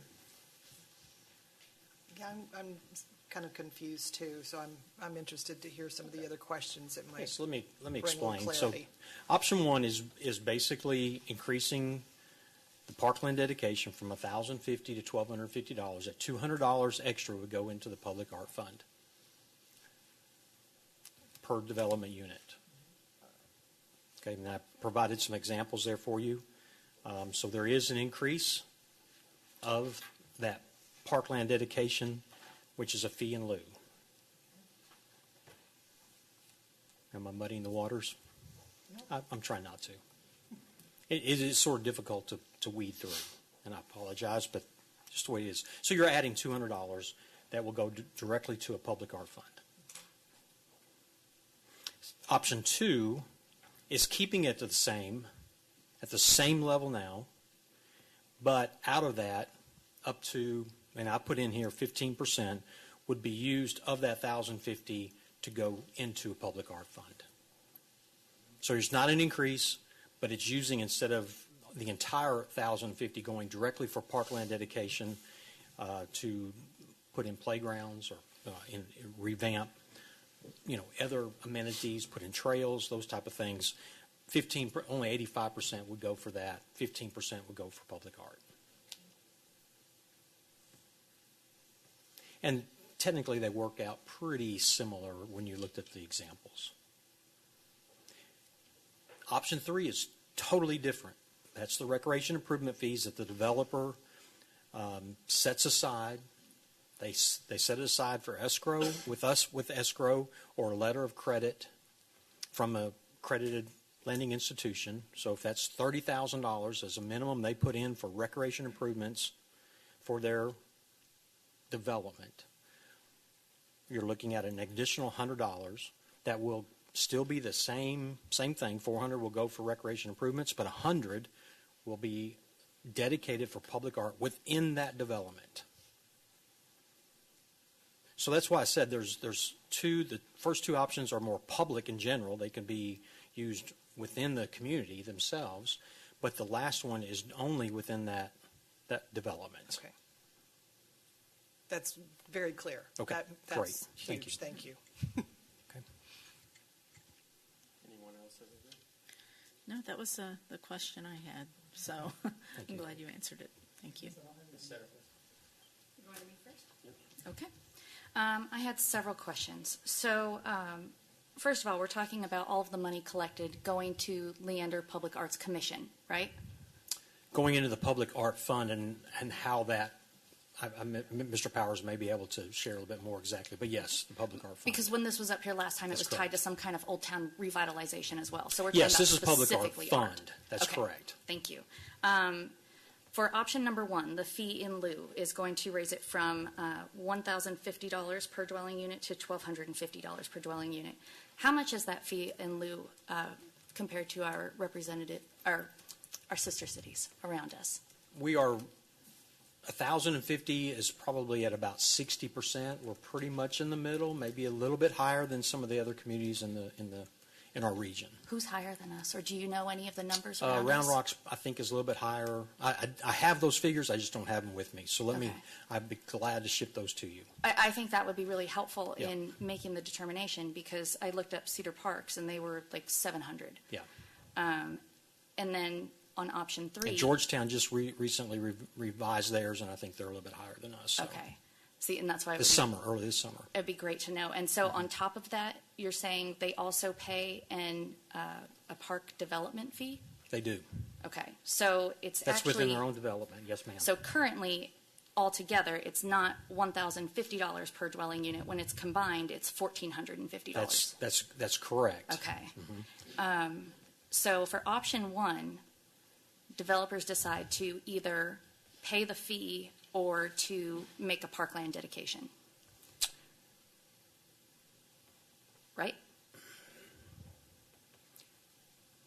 Because it's fee in lieu, or correct. So they dedicate land.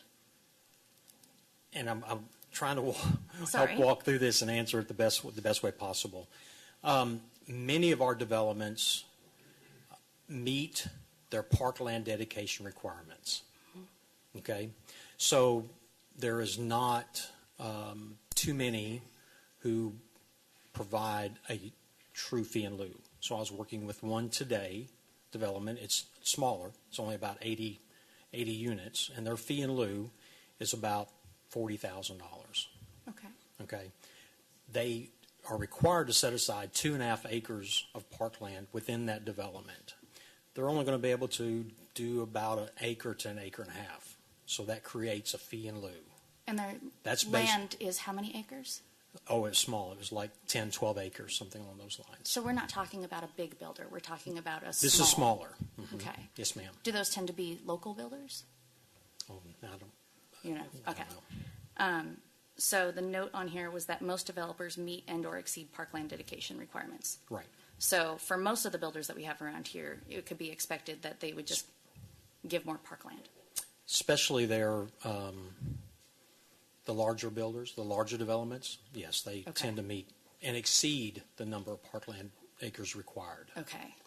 So then option 2 keeps the current parkland development where it's at, but takes 15% of the money you're usually receiving and rededicates it to art. That's correct.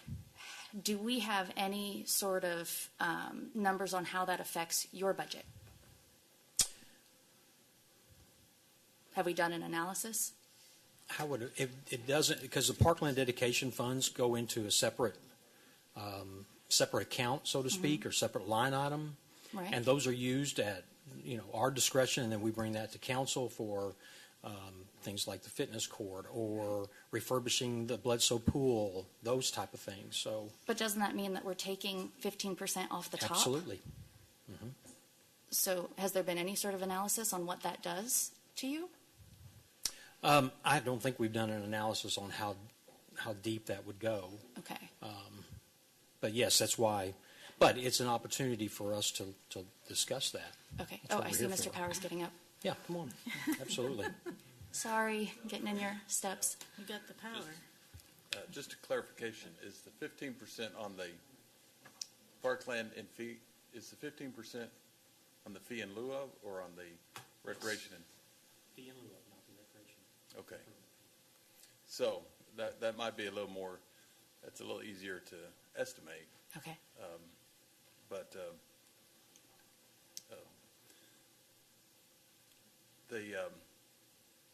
the amount that we get each year fluctuates fairly wildly. Okay. And Mr. Tommins can correct me, but generally it's when multifamily developments develop. So one or two of those a year could generate $500,000 plus in the parkland dedication fees. So 15% of that is. How do you budget for that with the fluctuations? We budget at the very low of the last 5 or 6 years. Okay. And then if you get more, it's just a happy surprise. Well, it is always happy, but then working through the next year's capital improvement budget, we're looking at money we already have in the bank as opposed to planning projects and hoping that the money comes in. Awesome. Now, I will say that we just missed our budget this year by a week, but one of Mark's projects, not your project, but a developer, we received the money in the new fiscal year. But so we came up a little short in our budget for the FY15. But 15% of $500,000 is $75,000. So yeah, but significant. All right. Thank you very much. And then I have some questions on option number 3. Okay. Increase park development fee from $400 per dwelling unit to $500 per dwelling unit, with the extra $100 directly supporting public art within the developments. And LPAC would work directly with the developer to determine the type of art. So would that art be, because currently art has to be on public land. So would that be on public land or would it be on the developer's land? No, that's on the developer land. Okay. The developer would be required to put in those dollars for public art in their development. The dollars for public art or the art itself? The art itself. Okay. Just as similar as the extra $400 there per unit, they're putting in their playscape, they're putting in an amenity center, they're putting in trails, or whatever that goes for. That's what that $400 now currently goes for. The extra 100 would go for public art in that development. Okay. And so on those, when they're putting in a playscape, it typically goes to the HOA to take care of maintenance on That's it, right? correct. Yes, So ma'am. this would be, the art would also go to the HOA. It wouldn't be a part of That's correct. the cities. And just as the vision, I guess you could say, the vision is that we typically work with those developers on the front end with their parkland dedication work plan, which is the recreation improvement fee. And so if that comes out to X amount of dollars, and they share that plan conceptually with us, and then as we work through the development, because usually those parks, they go in typically at least after most of your infrastructure is in, Right. and then even a lot of the development is taking place. So towards the end of the project, the same thing would happen with the public art. They would work. So there's time in between, I guess you could say, between actually when they are finalized with the parkland dedication, they know how much dollars they're going to dedicate towards public art, then to work with the Public Art Commission to determine. And it's sort of like me. I don't dictate colors or type of playground. I just make sure that the playground is safe. It's by manufacturer. It meets ASTM code and those type of things. So it's really their desire of what they put in. It's just making sure that everything, their T's are crossed and their I's are dotted. And same with the Public Art Commission. Is not dictating what is there, but it's allowing them to have some input into it, if material-wise or is this durable? That was going to those be my type of next things. question is Yeah. how does, because it says LPAC would work with the developers, and I wondered what that looked like, because I know with parks, usually you work with the developers. Correct. And LPAC, we meet once a month, and we have our own projects, and we didn't even approve this. Right. So what are you proposing for how LPAC would work with the developers? I think the developer, very similar to us, they would probably work through staff first, obviously, and then we would take that to LPAC to share with their vision of what that public art. It may be very similar to a copper sculpture with kids like we have across the street that are sitting on a bench, but it could be a tile mural on the side of their amenity center. There's a variety of things out there. They can certainly get very creative. So I think that if we were to go with option number 3, that would not only change the ordinance that's in front of us, but it would also change the Arts Commission ordinance. Would that be correct? That would be yes, Ms. Savings. It might. We would need to see. I think we would want to plan how that process works, and then you could see if it needs an amendment to the ordinance or not. According to the current ordinance, we only deal with park that's on public land, and we have to provide a plan for maintenance and budgeting for that. Mhm. So this sounds like it would be a whole different ballgame. It's quite likely, yes. Yeah. So we would be amending 2 ordinances, but we only have 1 in front of us today. That's correct. Okay. Yeah, we need some guidance on what council is So today we would not supporting. be approving the ordinance itself that's in here. We would be sending it back to be worked out and present us with the full ordinance revisions? That's an option. Okay. Yeah, depending on how the discussion goes, or if there's direction from the dais that's sufficient to complete the ordinance. The way the ordinance is drafted, it's a shell because there's 3 options, so Okay. it's hard to So it's put not together. finalized. Yeah, it Okay. was not possible with there being 3 options, but wanted to give you as much information as possible. And as long as you're up here, I'd love to ask your advice. The recommendation from Planning and Zoning, which did see this, they recommend that the City Council explores and refers to the Public Arts Commission for input on the creation of an ordinance amendment. None of this has gone through Public Arts, and it's in our amendment for Public Arts that they do explore fundraising and make those recommendations. Mhm. So if we vote tonight, is this then going to Arts on their next meeting? That would be up to council. That would be council's direction, because P&Z's made a recommendation. Well, the recommendation was to go back to Art. Right, but the council has to approve any recommendations. Okay, but since that's in the Arts ordinance, can we just bypass that ordinance and say we're deciding on this? It depends on what option you're choosing, because 2 of the options talk about either increasing fees or having just a portion of the existing parkland fee used for arts in certain circumstances. And so if you choose one of those 2 options, those are not going through the Public Arts Commission. That's an amendment to your subdivision ordinance. If you choose option 3, then there would need to be some working out of that one as well. All right. Thank you very much. Sure. Mr. Cerny. Yeah, mine's more of a comment, but I'm opposed to raising our development fees. I think our fees are fairly substantial as they are. I'm also, the only thing that came up, and I'm glad that the discussion on option number 3 went so heavy, because the only thing I was concerned with it coming from the development community is that the developer will work with Public Arts Commission regarding the art to be installed in the development. I just see that as another layer of red tape where I feel like controlling their development. I think it's going to cause a deterrent. Not that it's a bad thing, but it's going to cause a deterrent. And especially sounds like we're going to have to change a lot of things to make that happen. I like the idea of getting Public Arts, getting our Public Arts Commission money to be able to do things around the city. I think that's our intent here. So I just wanted to, those are my comments here. I think everybody else has asked plenty of questions. So my comments are very similar to that. I see that as an impediment for a developer to have to then work with a commission to try to figure out and design something. So that concerns me. And I'm sorry I missed, how do these fees compare to our neighbors? I will send you that information. Okay. I have it. I can send it out to Miss Crabtree in the morning, and she can distribute that. Yeah. So then my next question is, with option 2, if we dedicate 15% to go to the Public Art Fund, where is that money? Is that money controlled by the city?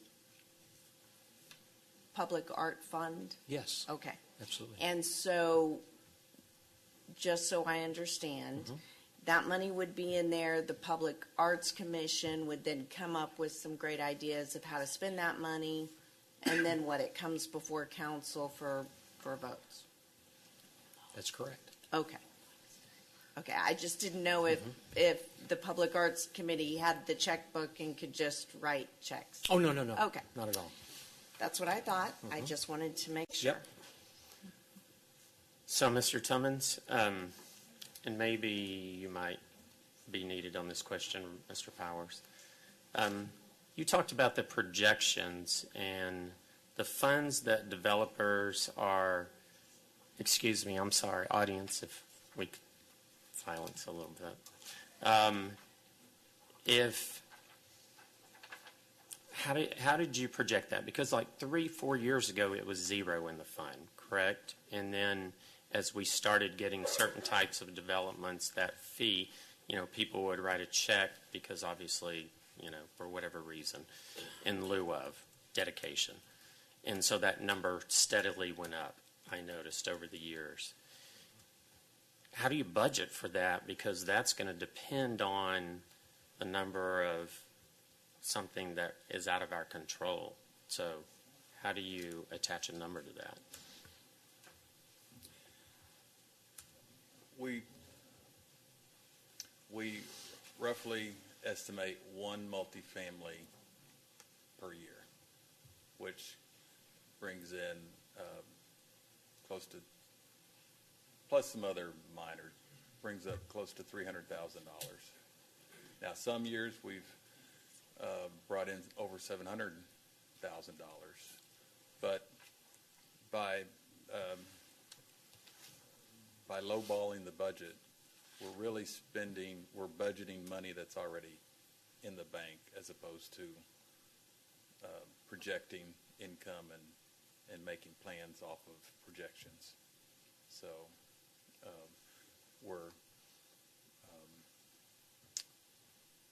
so if we miss our projections this year, which we did, it doesn't hurt anything because the projects that were being funded with parkland dedication funds were revenues that were received in prior years and sitting in the bank.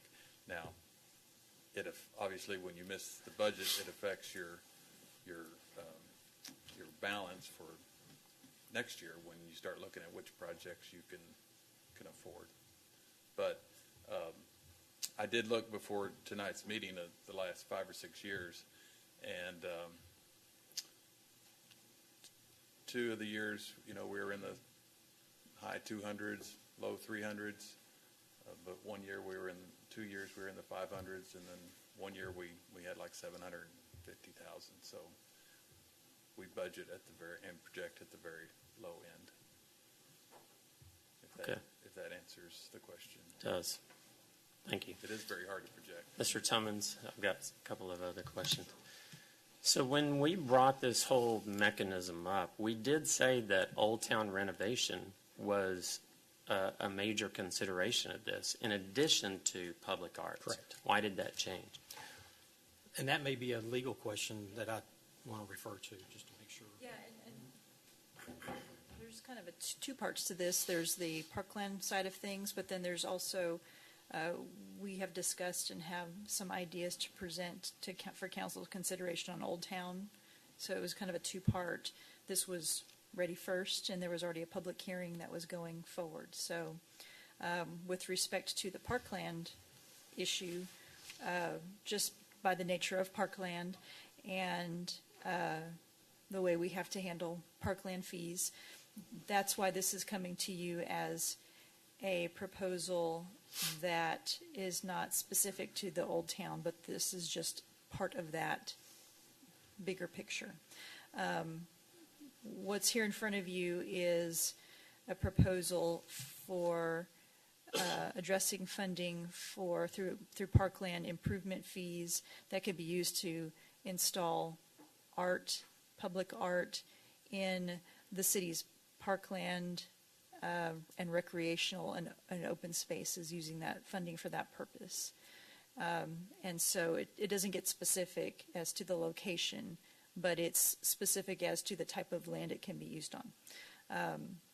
The other components to that being the Old Town components of things, there are ideas that are in place that are to be presented to council, just not tonight. We don't have that on the agenda tonight. So it's part of the picture. Okay. So in lieu of that, my motion is that we choose option A.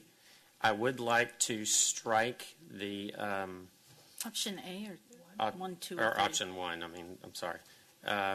I would like to strike the part where the developer has to work with the Public Arts Commission. That is problematic to me. They should work with the Planning Department and the Parks Department, and then you guys can work with the Public Arts Commission. But I would not like the developer to be required to work with something that's not a department. So Mayor, so I can clarify, your motion is for option 1 and also option 3? No. Yeah, well, as option long 3 as is that only option one. 3 contains the part about working. Okay. That's correct. So, okay, then I'm going to revise that, and my option is Just clarification. it's just for option 1 Okay. that we approve. I have an issue that this didn't go in front of Parks and, in front of Arts, and that there is a recommendation from Planning and Zoning asking for it to go to Arts. We have ordinances that require this goes in front of Arts, and I think we need to follow them. What ordinances require giving money to arts, that an ordinance has to be changed in arts? The Arts Ordinance itself. So the Arts Committee can't get money without a change They in ordinance? review funding sources and make recommendations to council.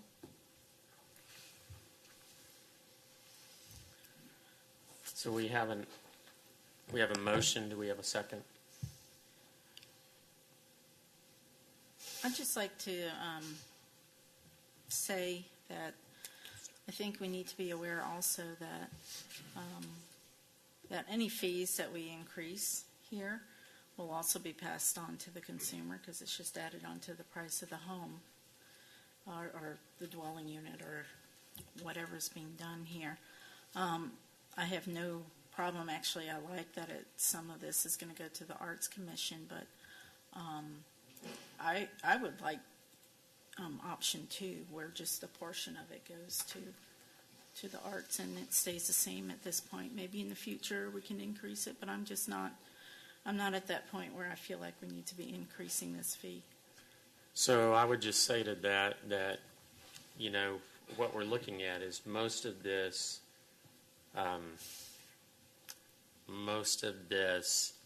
is certain types of development that incur these costs, and those types of development are extremely profitable right now, and there's a lot of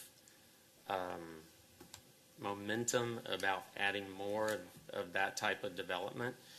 It doesn't typically hit that many developments, again, because when you talk about parkland dedication, you know, especially in the single-family residential developments, they're able to meet their parkland dedication requirements. So it is only certain types of developments which tend to be extremely profitable right now. So I don't think they're going to suffer, in my opinion, they're not going to suffer from a profitability standpoint. Well, this is going to hit smaller developments, smaller builders, things like Starlight Village, who was in here earlier. I think a lot of those tend to be local. And I'm fine with more money going to arts. I think it should go to arts. But if we're going to do it right and follow our own rules and make sure that we're being responsible in what we're doing. Actually, I think Starlight Village has plenty of green space in theirs. So on option one, correct me if I'm wrong, we're talking about a $60,000 increase in the proposed versus, right? Proposed, current. It certainly could be that, or it could be zero, because they may meet it. That's right. Yep. Well, also, this is also used per dwelling unit on the apartment complexes also. That's correct. So, and usually there's so many apartments going in that they cannot dedicate that much parkland, and so we usually get some money from them.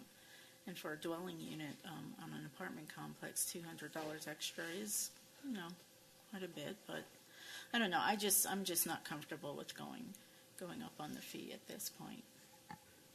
So I just have a comment to bring into the conversation. We've had numerous conversations with people, with our citizens, one of which included a concern in their neighborhood because they have a park that nobody uses, and they have to pay for it through the HOA fees. And it was required that the park be there, or I don't know if we had that. I mean, this was, you know, pre-KP. I don't know if that was required at the time or if that was a choice, but it is something that should be considered, that when a parkland is dedicated within a development, that does mean that it is required to be taken care of. So the payment in lieu of is not a bad idea. And I mean, I don't know, you can't know if a park's going to be used or not, but it just should be considered in the conversation. I hope, does that make sense coming from my over-caffeinated brain? Okay. It's still, correct me if I'm wrong, left up to the developer to choose. If the developer says, you know what, we need an amenity center and a trail system, they can put it in. If they don't want to, they can pay the fee in lieu. None of this affects that. It's not required. And believe me, I try to work with all developers as close as possible to match the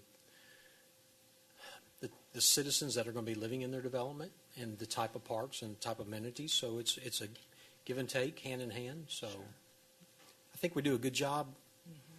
There's still some that, you know, want to do their own thing sometimes, but we really do have good dialogue with almost all of our developers on that.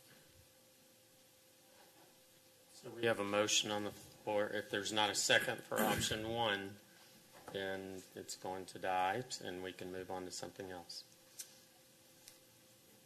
Can I amend the motion? You can present it. I would like to amend the motion and strike number one and go with number two. That would be, there's no second. Okay, so the motion. Well, I'm going to withdraw my motion then. Okay, then. I'll second that. Did you follow us? So Marcy's making a motion, I'm sorry, Councilmember Cannon's making a motion for option 2. and- Option 2. And Councilmember Stevenson has seconded. Without sending it to the Arts Commission. Correct. All right, we have a motion and a second for option 2. All in favor? All opposed? Motion passes 6-1. Thank you, sir. Thank you. All right, we're going to go to our regular agenda. We're going to move to item 23, discuss and consider this. I am going to recuse myself because without my prior knowledge, a member of my family spoke at P&Z about this issue.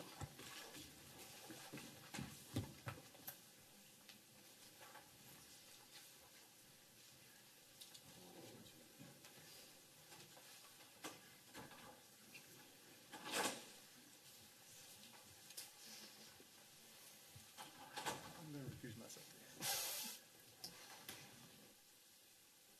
For the rest of Okay, so we're going to move to item 23. We're going to discuss and consider the second reading of an ordinance. I'm sorry, guys. Of an ordinance regarding special use case 19-SU-004 to allow for outdoor music and activities until midnight on Friday and Saturday evenings, and to allow for a double-sided 4x8 lighted marquee sign on 2 parcels of land approximately 0.289 acres in size, more particularly described by Williamson Central Appraisal District parcels R036039 and R036040, more commonly known as 203 West Broad Street, Leander, Williamson County, Texas.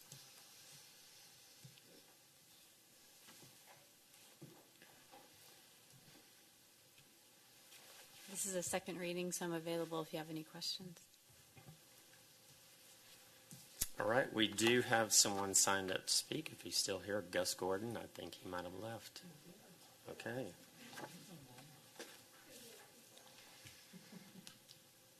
All right. Council? Motion to approve. I'll second. I would just All right. like to say, We have rules. We need to follow them. Hang on one second. okay. I tried to put myself in the place of the business owner, and also in the place of the 2 residences that we heard from last week. And when I put myself in their place, I just couldn't imagine every single Friday and Saturday having enough noise and loud music where I'm trying to go to sleep and that's going on. I have a neighbor who has a pool, and sometimes the teenagers have pool parties out up until midnight, and I'm okay with that. It's every now and then. And my neighbor also said, hey, if it ever gets too loud or it gets too late, you just let me know and I'll shut it down right away. I'll make the kids come in and quiet them up.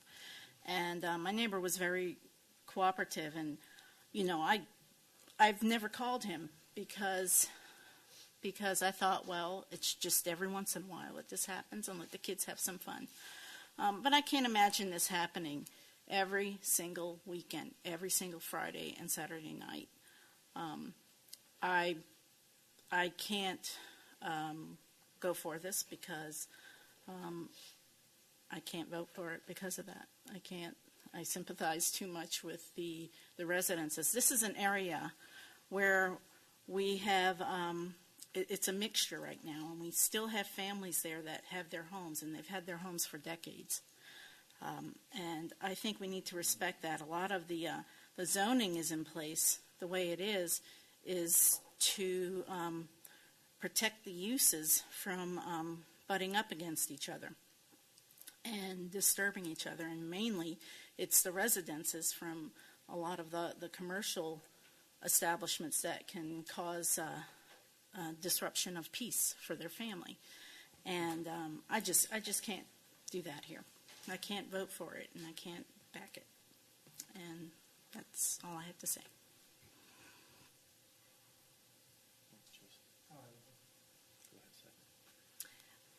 I would like to just point out that the neighbors across the street, Michelle, they are zone general commercial.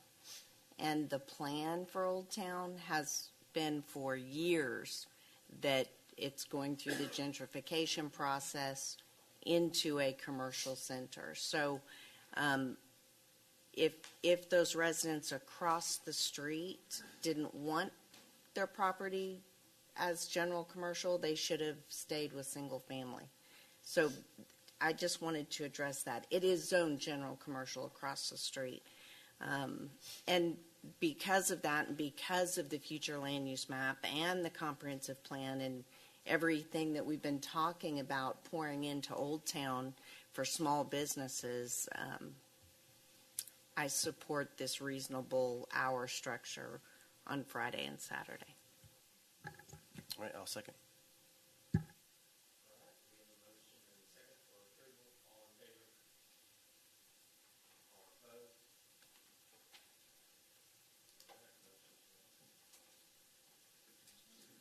Can I just add that I have a landscaping company next door to me, and I have to put in big earplugs, so I feel for you.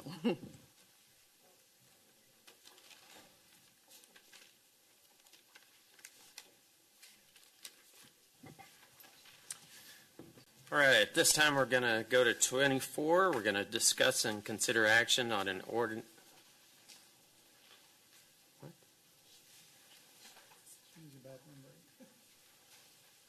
Okay, we are going to take upon request, we're going to take a quick recess. We'll do 7 minutes. We'll return at 9:55. 9:55, and we are back in session. So we're going to move to item 24. We're going to discuss and consider action on an ordinance amending Article 1.03 of the Code of Ordinances to amend rules governing public comments at City Council meetings, adopting rules of decorum, providing a severability clause, effective date, an open meetings clause, and providing for related matters. I do have several people signed up to speak. Just a couple people that did not want to speak, I will log for the record. Pete Temez is against this item, and Ellen DeKinga is against this item. All right, Carl Norman. Carl Norman, 1821 Crossdraw Trail, Leander. Please don't do this. I'm disappointed that any of you would want to actively stifle your constituents' free speech. The excuses for this are empty. You are proposing a solution to a non-existent problem. Do you really want to challenge our rights protected by the U.S. Constitution because of a series of empty excuses? Really? House Bill 2840, recently passed by the state of Texas, doesn't require public comments to be further restricted. In fact, it opens the comments to the public, whereas in the past, it was limited to the citizens only.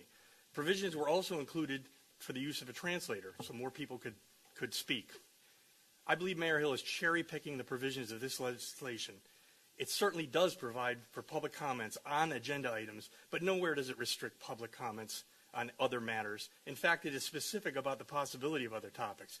Subparagraph E of the legislation states, a government body may not prohibit public criticism of the governmental body, including criticism of any act, omission, policy, procedure, program, or service. This subsection does not apply to public criticism that is otherwise prohibited by law. People coming up to talk to their registered representatives, that's not going to be prohibited by law, and you shouldn't make this something that is taken away from us. It doesn't appear restrictive at all in the wording I just read, and it expands the scope and the depth of what can be discussed in public comments. I strongly believe that the spirit and the intention of HB 2840 is to state that public comments are there to provide guidance to government, that the people's right to free speech and to redress grievances shall not be infringed as stated in the First Amendment of the U.S. Constitution. The only reasons we have heard to take this action are the length of time that it takes to hold a council meeting, and according to Councilmember Cernak, the meeting was supposed to be a business meeting. That's infuriating. You as public officials shouldn't restrict free speech because you lack the skills and acumen to properly plan, coordinate, administer an agenda, and conduct a meeting. It's been obvious that the poor coordination, lack of parliamentary procedure, and basic administrative process that are the reasons for your record-long meetings, not the fact that citizens want to address their elected representatives in public. In public. An important point needs to be made also here. This is the people's business, Mr. Cernak. You're here for us, not the other way around. Yes, conduct the business, but it's our business, and we have a say. I can't believe you wouldn't realize that when you said this was a business meeting. Comments from the public that are repeated at the same thing over and over again can be very annoying. I understand. I've been to many of these. But they're a valuable barometer that you should gauge to the public sentiment of your constituents. Freedom can be very messy and frustrating. I suggest that you all adjust your tolerance and listen more. Silencing us is not the answer. Thank you, sir. Stephanie Berque.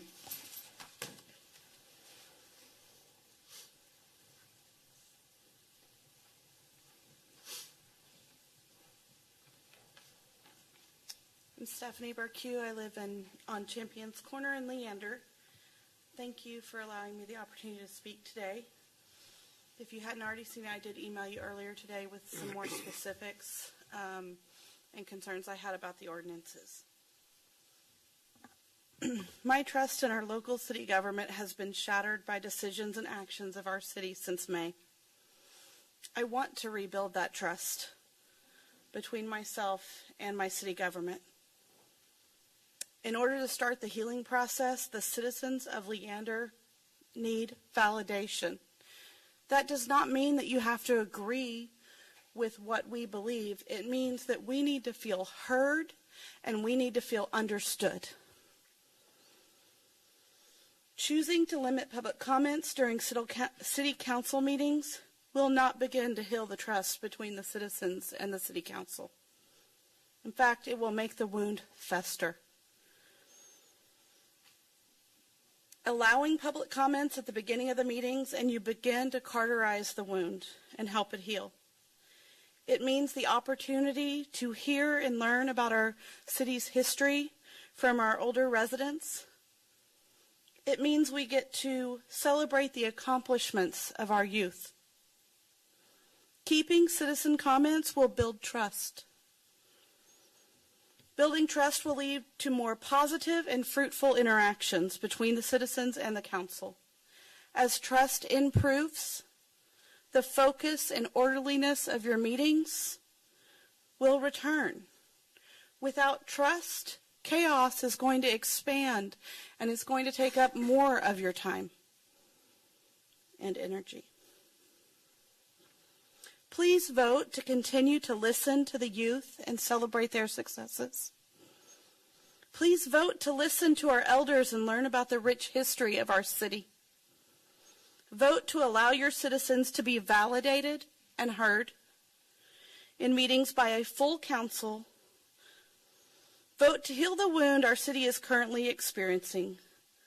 Vote to learn and grow together as a community. Thank you.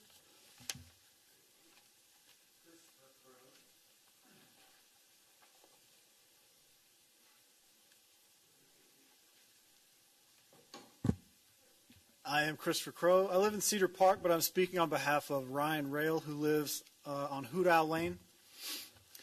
Good evening, ladies and gentlemen. I'm sorry? My address, 2709 Buckeye Trail, Cedar Park, Texas, 78613.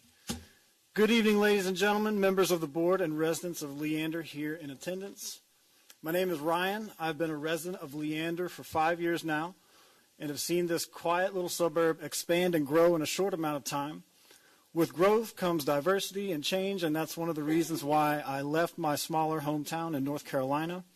This nation is built on the strength of diversity, among other things. I was raised in a Republican family with conservative values and am a Marine Corps veteran. I was deployed in 2003 for the Battle of Baghdad and again in 2004 for the fight for Fallujah. I spent 5 years overseas with the military as a contractor. I've learned much about change and diversity and the good that comes from working well with others. It has come to my attention that a change is being proposed to not allow public comments during these meetings as it stands now, but rather to submit our talking points to the council, and then it will be decided if that topic will be discussed. I don't agree with leaving it to you to decide what goes, what does, and does not make it into the meetings. In my view, this goes against our First Amendment rights in a way by quelling your citizens' opportunities to address you in the current format. Mayor Hill, you posted a link on your Facebook account from the National Review on August 27, 2019.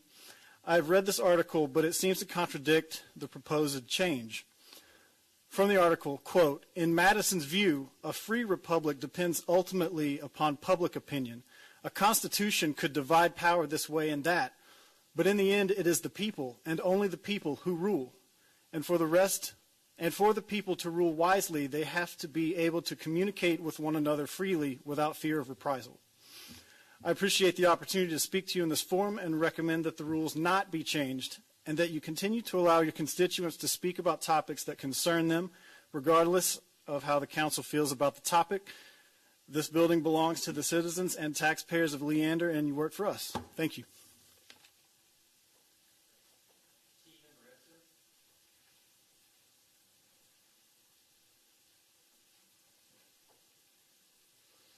I'm Tegan Retzer. I live at 2105 Emerald Isle Drive. I had these really great things that I wanted to say. And what I'm hoping is that just like I have taken all of my ideas and tossed them away in favor of being open-minded on what I hear today, I'm hoping that you all maintain that you will be open-minded to what you have heard today as well. I'm so incredibly proud of my brave and brilliant daughter who was able to come here today and take something that was on her heart, a coal that was burning inside of her, and she was able to come and talk to her elected officials who have been nothing but smiles and caring, and we've had some come down and give words of encouragement. This new no clapping rule, I've never been told not to clap when my kiddo does something great, and that really did not sit well with me. But I want to tell you that when you went into executive session, you missed some pretty magical things that happened out here. Someone had prior experience in building a little free library, and so they were able to get connected. Her call about a little free library brought her into the door. She's coming back now because she was able to sit back and see, that's my school. They're talking about paving the road that I go and I run on in the morning. And hey, the road that I run on my neighborhood, it doesn't have a sidewalk. Do you think that they could help me with the sidewalk? And that is how future leaders are born. They come in here for one issue. I came in here for one issue. That was chickens. And that was 3 years ago. And half of you are hoping that, that I wouldn't be coming back anymore. But I'm here. And it's because I had that single issue. And public comment converts people from being single issues into being active participants and even public leaders in the future. So when I came here, I wanted chickens, and I was connected with Chief Mitten, who referred me to the woman writing the new codes. But when I sat and I was listening to the meeting that day, I heard more that piqued my interest. So I networked, and I became more involved. And my guess is that most people who sit on the council and commissioners were converted in a similar manner, that they had their one pet issue, maybe not pet chicken issue. Maybe they had their pet issue that they wanted to come and have talked about, but they heard other things that made them want to stay. So let's leave public comments alone. This is a measure in search of a problem, and it does unintentional harm to the blood flow of public participation. Thank you. Sean Conley.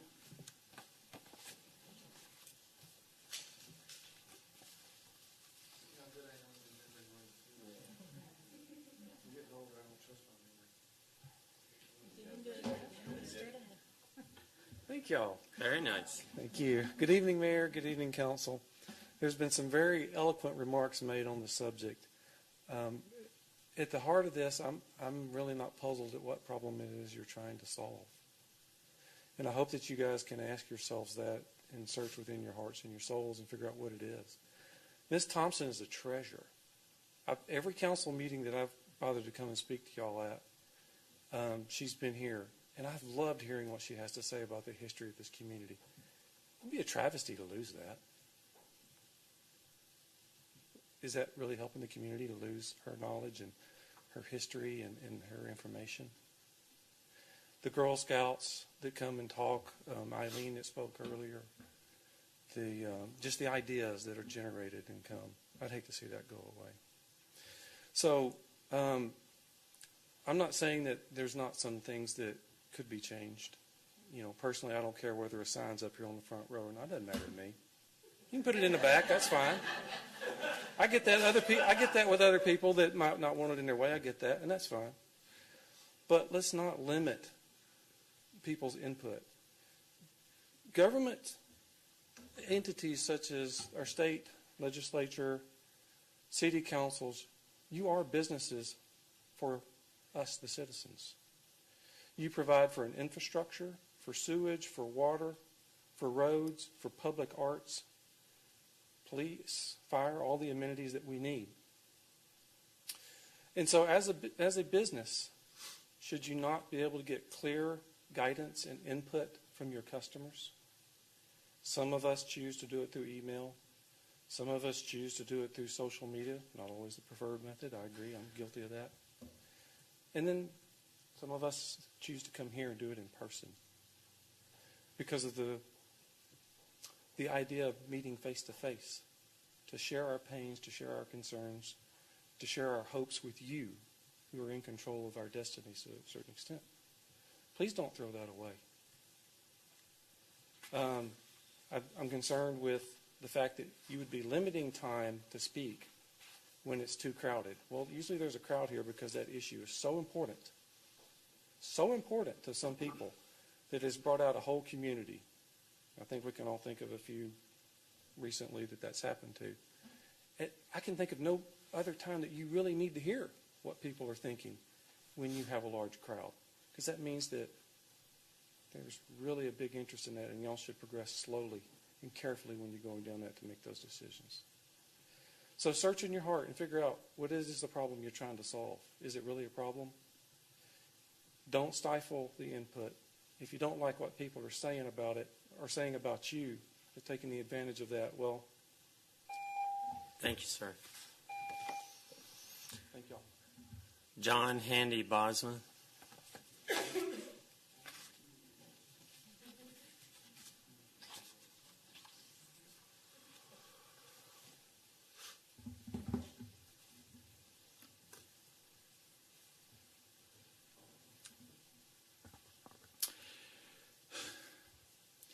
Thank you, Mr. Mayor and City Council.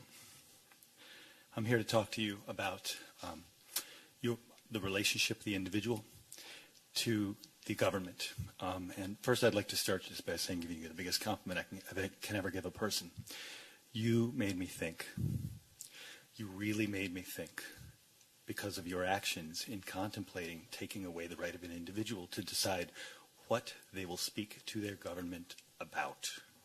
That fundamentally alters the relationship of the governed to the government and runs directly against most of your political philosophy.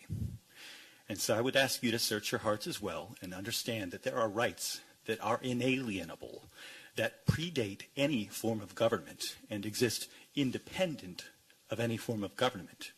And the authority for that is the founding documents of our government. Not simply the United States, but the founding documents of the state of Texas and the founding documents that led to the Texas Revolution.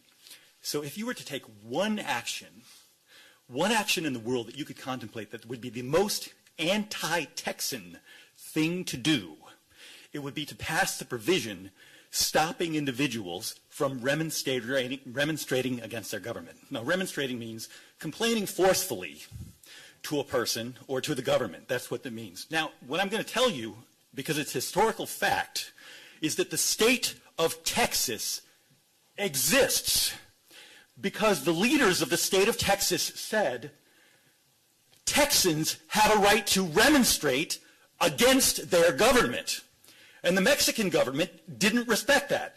1832, the bare remonstrance is entirely about that. The 1833 draft constitution by Sam Houston and Stephen F. Austin was written with the rights of remonstration and address in those documents. And they have existed verbatim in the Texas Constitution from the original draft up to today.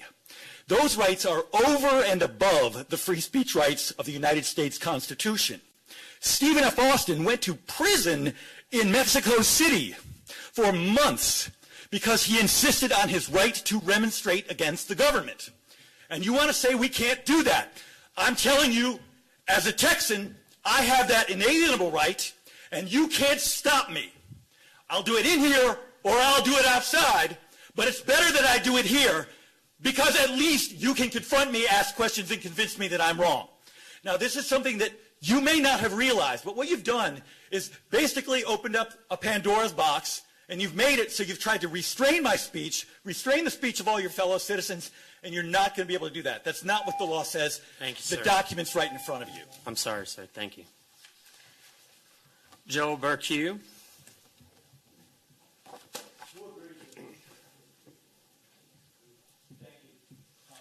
I'm sorry, sir. We're not going to have any more outbursts. Thank you. I'm Joel Burkew. I live on Champions Corner in the Fairways. I'm a Eagle Scout, so you saw the kids earlier doing the Pledge of Allegiance. That was me several years ago. I'm just going to ask you today not to do this. The proposed changes to the non-agenda items by Leander City Council are unprecedented and amounts to censorship of the community.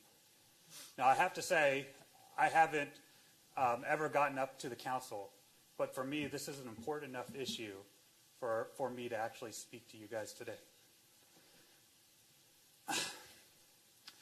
If you're in the public and you don't have an item on the agenda, you will not be able to speak to you guys and to communicate what our grievances are. Who controls the agenda? It is Leander City Council, not us. So if I have a concern or a grievance, how do I get it addressed? There's fundamentally a blockage for us to get that addressed. So with this control, in essence, council can suppress our voice, and I think that's wrong. While you think that this makes your meetings more efficient, it'll disconnect you from the people you come here to serve. You know, we started speaking to council, or my wife started speaking to council, because we were upset about an issue. Because we heard that LGBTQ people in the community could not use our library. Because we felt like the government that was chosen to protect them failed them. They chose to silence them. And I do feel that these non-agenda items, these non-agenda changes that you're proposing will silence all of Leander. So while you think this library issue has not fully been vetted, or has been fully vetted, we don't think it has. We think these proposed changes will lead to continued distrust in the community. So please, don't get rid of the non-agenda topics. We think it's very important. Listen to your constituents, and in turn, we will listen to you. Thank you. Mary.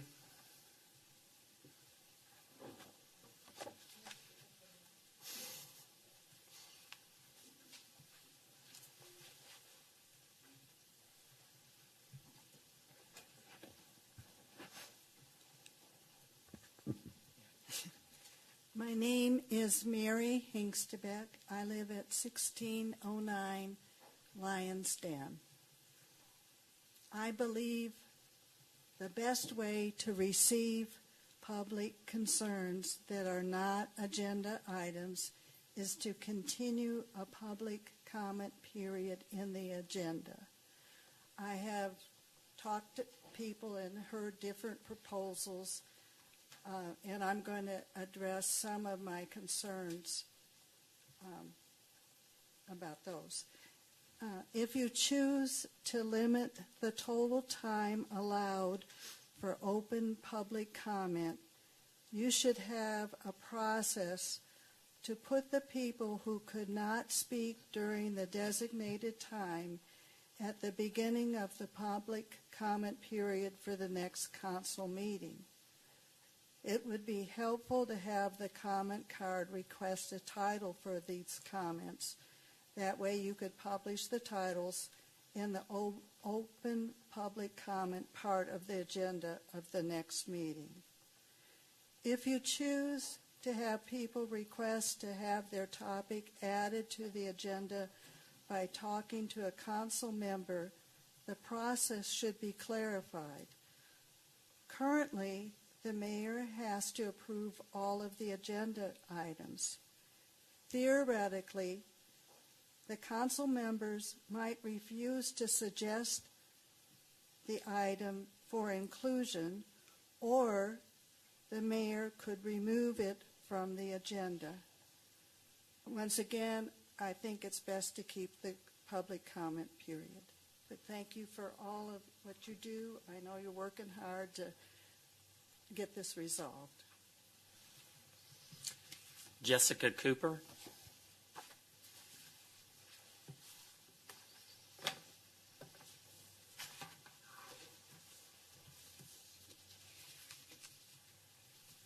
Jessica Cooper, live in North Creek, Leander. There is power in presence. It's why we have open house at our schools. Even if only for a couple of minutes, parents get a chance to meet face-to-face with the person who's going to be teaching their kids. Shake their hand, get that face-to-face contact, and a chance for a human connection is made. It's why you all meet here instead of a phone call or things like that. You guys all meet in person. It's why people show up here at the meeting instead of just streaming it online. Yeah, we can contact you through email or phone, but if social media has taught us anything, it's that it's very easy to dehumanize a person from behind a screen and to devalue who they are and what they are saying to you. It's easy for our words to come across in a way that we didn't mean. It takes mere moments to type out a concern or response and send it off without much thought. But for me to come in here and speak to you in person, it means I actually have to carefully choose what I'm going to say to try and make it fit in 3 minutes. You have to actually hear it from me, a human being standing in front of you. And it's harder to quietly ignore or dismiss someone when they are standing in front of you, as I am now, in kind of a vulnerable position. So what I want to say is that there is power in presence. And yes, we can contact you about non-agenda items through phone and email. But if you relegate your citizens to these modes, you're saying to them that they are not worth your face-to-face time. And so, again, I just want to tell you that you have an opportunity right now. You have an opportunity to show that you are good people, the good people that I know that you are. And state openly that Leander is a place that is open to everyone, and that you as representatives are here to listen to us and hear what we have to say face to face with all of you present. So that's it. Thank you. Thank you very much. Councilmember Cernick, I think you want to take. Yeah. So thank you for everybody's comments, and thank you for all the feedback that we've gotten as well. It's hard to, to have all these different things that we've been working on, bring them all together with a whole bunch of council members that can't communicate except for when they're in this place, and try to do the right thing. So we're presenting all these things together, and that's why we're here to discuss it, and that's why we're here to listen to you as well too. So, there is one change that I would like to make as far as what we currently are considering here. I did in fact find a city that does it. Our city to our north actually does everything as far as public comments. I don't think anybody's trying to be a red dot city. I've heard that said as well too. That's not our intent here too. Our intent is in fact, to try to run a business meeting, but to do it the right way, right? And to say that we're not engaging, I think I've made it very clear to a lot of people that I'd be more than happy to meet with everybody in person too. But all that said, I still believe it's important that we have a portion of our meeting that would be open to citizen comments that are not on the agenda. There is a precedent that's set. It's in our county. My suggestion would be that we follow. I don't have it. I can get it to Paige, our city attorney. I mean, they have a period of time where they give 2 minutes a person, and it's a maximum of 10 minutes to start. This is a way to get everything out and to bring it to our attention. It's an opportunity for us to talk about things in public as well too. So I'm just saying that is like if we're trying to find some kind of medium as far as where we're at and what we want to accomplish. That's a suggestion, but this is why we're all up here together. This is not something that I just said, hey, these are my rules. These are something that I tried to put together and say, let's figure this thing out together. That's why we're council, and I want to open it up for discussion to see what everybody else thinks. So that's the only change that I would strongly consider, though. So that would be a public comments section that allows for comments on non-agenda items.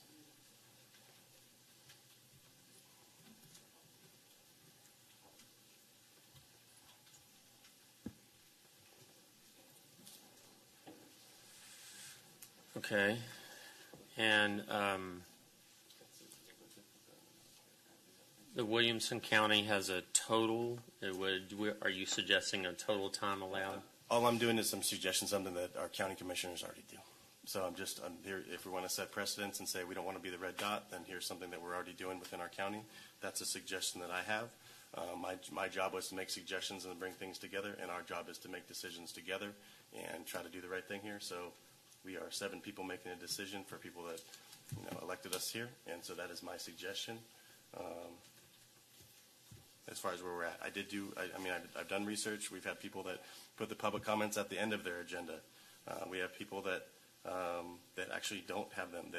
Liberty Hill has a 15-minute agenda, and it is about only business items. It says regarding agenda of regular council meetings and public hearings. So there's one right there. Georgetown has a situation where they have where they don't allow anything on. You can get on the agenda, but you have to tell. It's like a week and a day prior. You have to turn it into the city secretary, and then you're allowed to speak. And I'm like, that just sounds long and everything too. So how can we? What's the best way to come together and to figure something out here, right? That's what I'm trying to do, to try to bring all different types of the way people think together. This seems to be a decent way to make it an efficient. Here's our time slot. Move forward from there. If there is an agenda item, let's say that 4 or 5 people, 6 people are bringing up the same item, there's probably a good reason for us to bring that as an agenda item on the next agenda, if there's something that's there. And any of us can do those things. And I think in our council rules and procedures, we can do up to 2 per meeting. And so that's a lot. That's like, I'm not saying this would ever happen. That would be ridiculous. But 14, agenda items. That there's a big group in there too. And I can't understand that. I don't see us going through 5 different hot topics all at the same time. I know it seems like that right now, but let's be done with this. Let's try to figure this out the right way. We're up here trying to represent you the right way, and my opinion is that we should find a way to come to common ground there, and I believe this is one way. So, all right, I'm going to start on this side, and if we limit it to 1 question, and then we'll come back around the second time or comment. Before we come back around second time. Is that 1 question?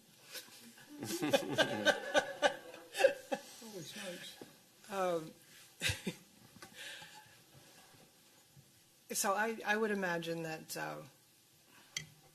we've all lost a little sleep over this and trying to do the right thing. In theory, I think it sounds good.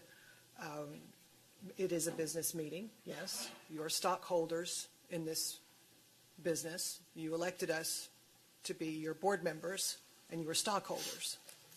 So whether you voted for us or not, we still represent you no matter who you are, or even if you voted, it doesn't matter.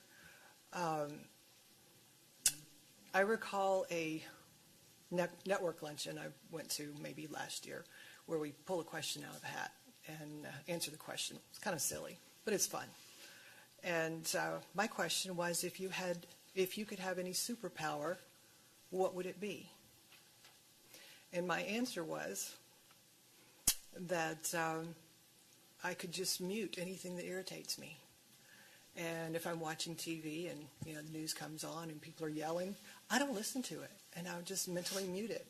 And quite honestly, I still do that. So I do have a superpower, a mental mute button. When people start yelling, I don't listen to them anymore. I'm not hearing you at all. But for good conversation, I love it. I love it. So we all have superpowers. I try to use my superpowers for good. And I will tell you that I've recognized that others have superpowers, and they're not necessarily using them for good. They're using them for destruction. So I just hope that we can use our superpowers for good. And pardon me for all the, I don't know what you would want to call this, but I don't think, and my transformer name would be the mutation. So just so you know, if I have that superpower to mute, I'm the mutation. So thank you for allowing me to say that. So my understanding is that the goal was to shorten the meetings. And there are so many different suggestions I have here that I don't think I even need to go into to shorten the meetings. I don't think that we've had, in the years that I've been attending and the limited time I've been here, I don't think we've had that many non-agenda item citizen comments where it took that much time. So it seems like the focus would be more on making things more productive, and there are ways that we can do that. I don't know that we're going to come up with the answers tonight, and maybe we will. So with that, I'm just going to say I don't want to eliminate, I don't want to eliminate citizen comments on non-agenda items.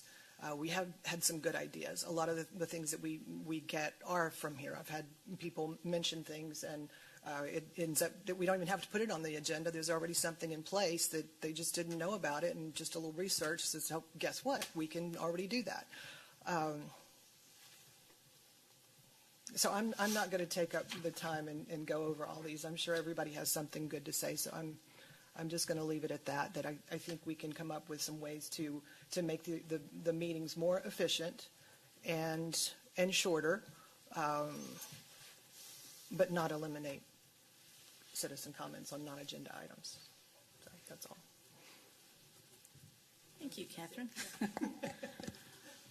Well, I'm not for eliminating the citizen comments at the beginning of the meeting at all. I don't think it was broken to begin with. It never has taken up a terrible amount of time in our meetings, and I think 3 minutes is a perfect amount of time to give them. And sometimes they probably like a little more, like Mrs. Thompson right there. I would love to hear her go on a little longer, but I really love it when the public can come and speak to us. I think that's what our country's about, is they get to come to us. You can't go to Washington, D.C. to speak to your representatives. Sometimes they have offices here. You may have to drive all the way to downtown Austin. We are the closest form of government to the people here, and they deserve this chance to be able to come to us face to face and tell us what is bothering them. Sometimes they tell us good things. I love what the Retzers have brought forward tonight. I like hearing that. I like it that the children can come to us and speak to us. Yes, we had more than one, your daughter too. I love that, and I don't think that the citizen comments part is the issue in the meetings at all. And the times that we have had a large crowd, I remember one particular, there was a neighborhood that something was going in, and there was a large crowd, and maybe it took 30 minutes for them to come and all speak to us. But it was of something that wasn't on our agenda, that was outside of our agenda that they wanted to bring to our attention. And it really brought that to our attention. It wound up, we couldn't do anything about it. But they should have that chance to come to us and express what they need. I can't imagine not being able to approach my government leaders. It would feel like I would not like it. I would not like it. I would like to be able to approach my leaders face to face, and this is actually the best public forum for them to do that. They have all 7 of us here. We're all listening. We're all looking at them. We have to hear them. Any other way, it wouldn't work as well as it does here. So that part of the changes, I am not for at all. I am totally against. Some of the items in here are pretty decent. One of the things that in particular was if there was extra time given to those who have special communication needs, who may need some translation work done. That, I think, is very appropriate and is very helpful. I'm for anything that helps the public come to us and make it easier on them to approach us. And whatever is on here that doesn't do that, I'm not for. And I think we should allow giving them the full 3 minutes for whatever they have to tell us. And that's my opinion.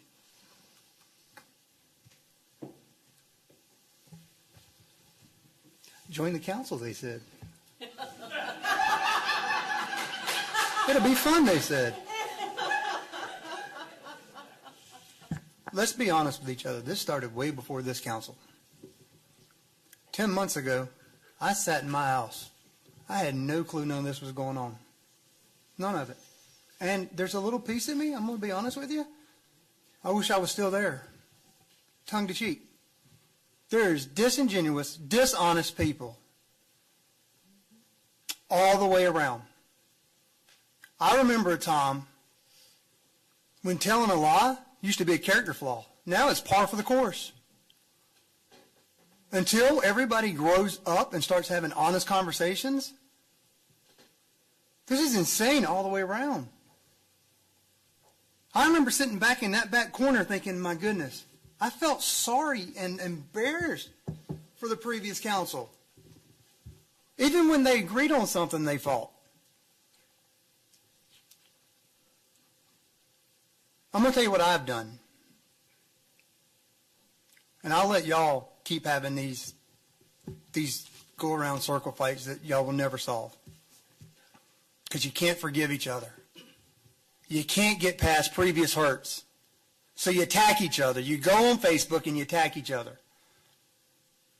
You'll live miserable lives. You'll die miserable people if you participate in that. This is what I've done. I went out and I've gained space. If you want to do a town hall, I'll do one every week with you. You can throw whatever mud you want to at me. Bring it. I promise you. No, you don't deserve it yet. I can assure you, I've been through a lot more than you can dish out, Mr. Norman. Promise. Now, my sinful nature wants to attack you. I'm not going to do it. No, I'm not going to go down to your level. My passion is for this city, not for your petty feuds. I've gained space that I'll do town halls whenever you want to do them. I think we should carve out a portion of our pre-meeting to give citizens a chance to throw whatever mud they want to or voice their concerns. You call me and it's a legitimate item, I'll put it on the agenda. I'll fight to put it on the agenda, whether I agree with it or not. But some form of civility has to return. Has to. And it's up to all of us. Some of you think that we're like superhuman. We're not. We're not. I struggle with this. I struggle with this item. I've gotten in fights with good friends about this item. I want to hear what you have to say. I do, but I don't. We have to start running the city. The city has been mismanaged for over a decade, and we have to fix it.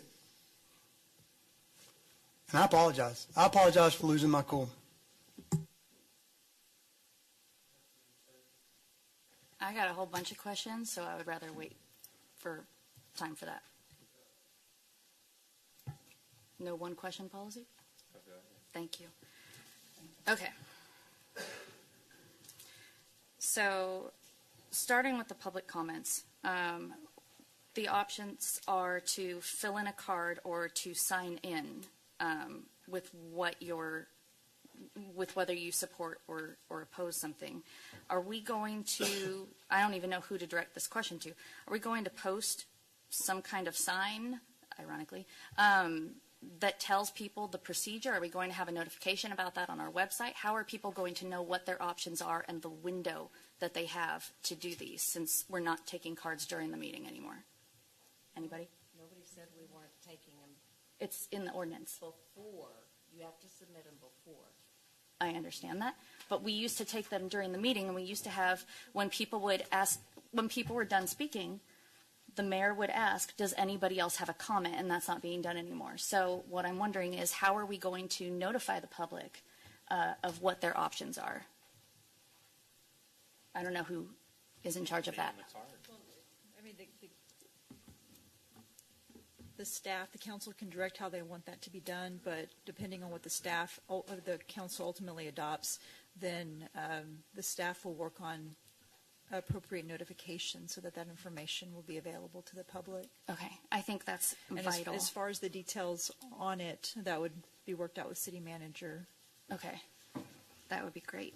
And then how will the order of speakers be determined, since there's an issue with how many speak, right? Are you saying for public comments on non-agenda items? Or the regular comments? There were a few issues. The order of, under the ordinance as proposed, the ordinance as proposed limits discussion to agenda items only, to occur at the beginning of the meeting. And so the order would just, there's no specific, that's not addressed because it would just be handled as it currently is, with the cards coming in and then people being called up to speak. But in what Pro Tem Cernick just presented, how would, because So that you're would saying limit the in number of non-agenda, speakers, yeah, correct? No, it wouldn't. So with the way that they do it, in doing research here, is that they have, that they give them 2 minutes, a 10-minute window. And so if any more than 5 minutes, so here, I'll just read it to you. They give them 1 minute, right? Well, if it would be, if they're, like, so if there were 10 speakers, they would all get 1 minute, is how they do it in Williamson County. So that's exactly how it goes. So it just gets to the best of their ability.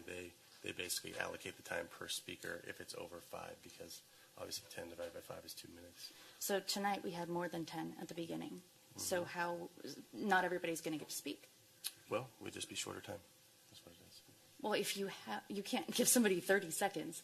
So You can give somebody anything if we can't. I mean, you know what I mean? That's what I'm saying. This is what they're currently doing. So, I mean, again, I'm reading an ordinance, and I can go ask them more too. But Well, I spoke to them, and it's based on the first ones to sign up. So theoretically, it would be, if you're allowing 10 minutes like they do, it would be, the maximum would be 10 people.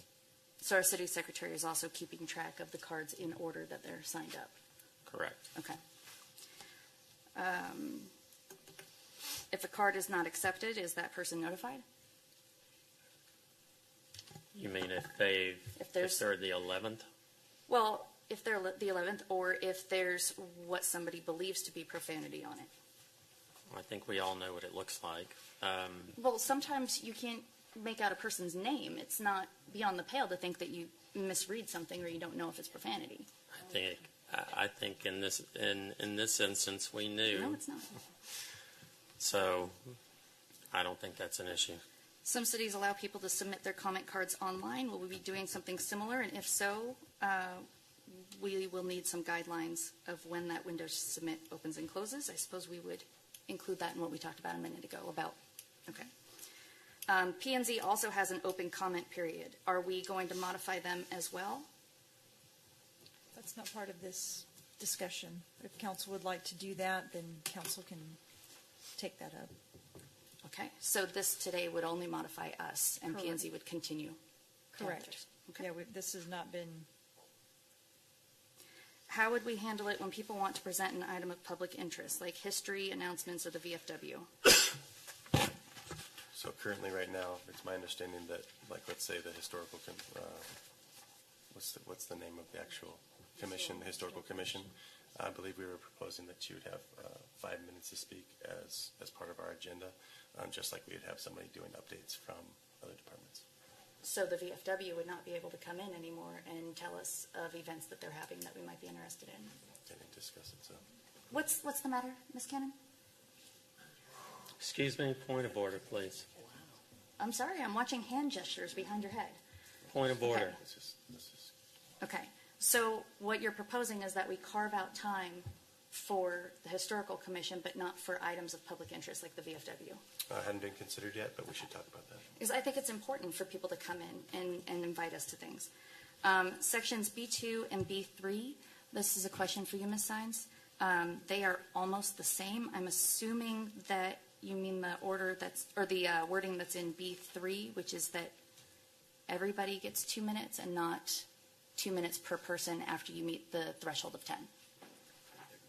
So the difference is there's two. So if there's the concept of if you have more than 10 people sign up to speak at the public comments part of the agenda, that the number. This is on agenda items. This is on agenda items under the current proposal, or however council wants to do it. But under the current proposal, you have an item for discussion of agenda items that are on the agenda at the beginning of the meeting, and then you have public hearing.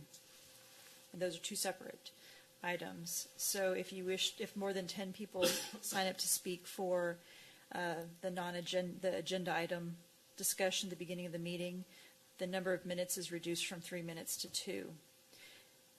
But you also have public hearings, and for each public hearing, there's a 10-person threshold before the time for speaking reduces from 3 minutes to 2. Okay. So it's not 10 total, and then you cut down to 2 minutes for all public hearings. Each public hearing has its own 10-minute threshold before the time for speaking goes from 3 minutes to 2. Okay. And then on the original version of that section, that was updated in August of this year. Why was this not an issue then? This was updated in August for the purpose of addressing the House Bill 2840 coming in and how to handle public comments when you have a briefing session at the beginning of the meeting, and then you have the regular meeting following. So there was a protocol that was put in place to allow for public comments, not to eat into that 1 hour briefing session time, but to occur at the beginning of the meeting. So that was August. That was done in August, and also the portion of the law that allows for double the time for people that need a translator. Right. That was added at that time as well.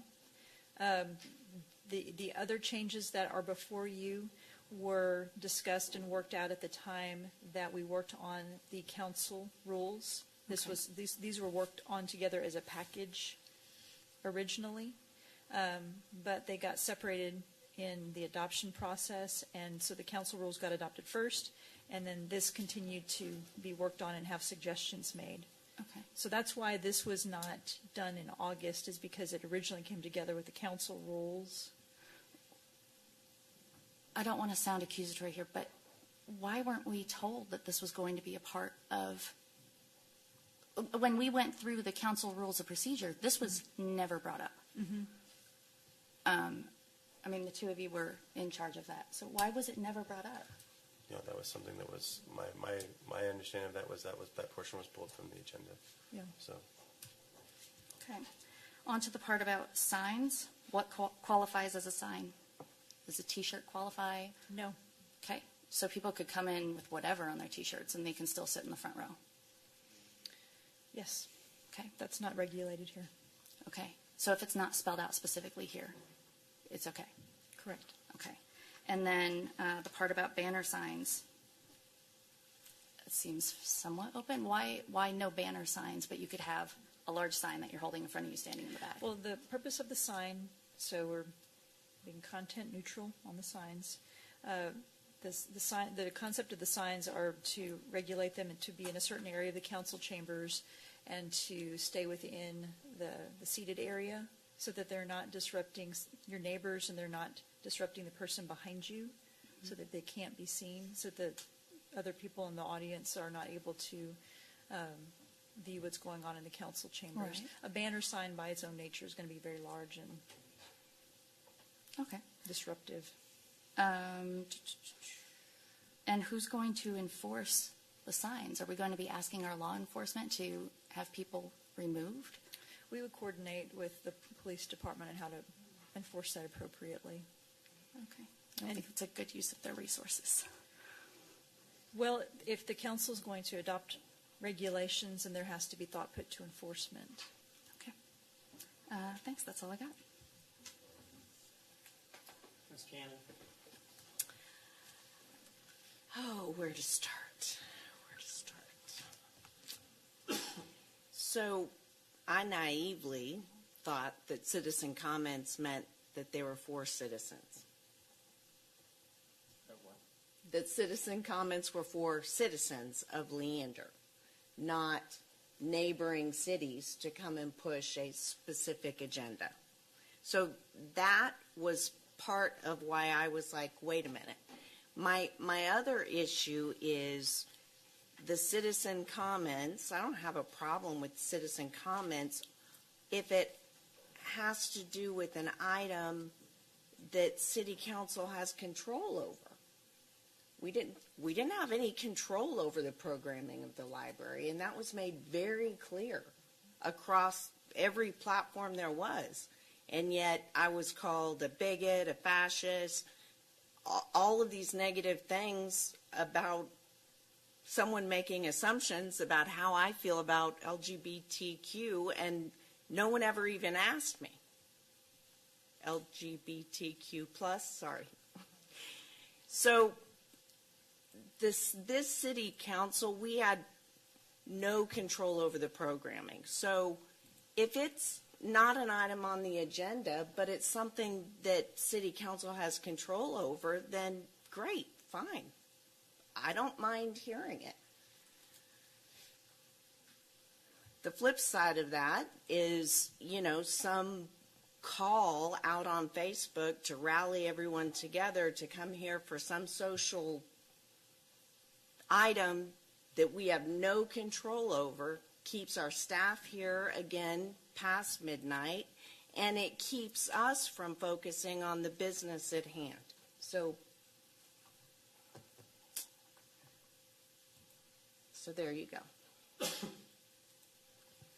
Okay. So just in regards to some of what people have said tonight,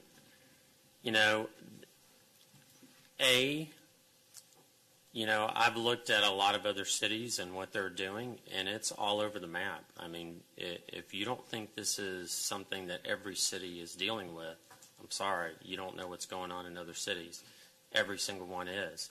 Literally the Saturday after our last council meeting, when this was on the agenda, the front page of the newspaper, I think it's the front page of the Metro section, was AISD changed their public comments and limited it to 1 minute per person, right? Williamson County has changed theirs and limited it to 10 minutes total.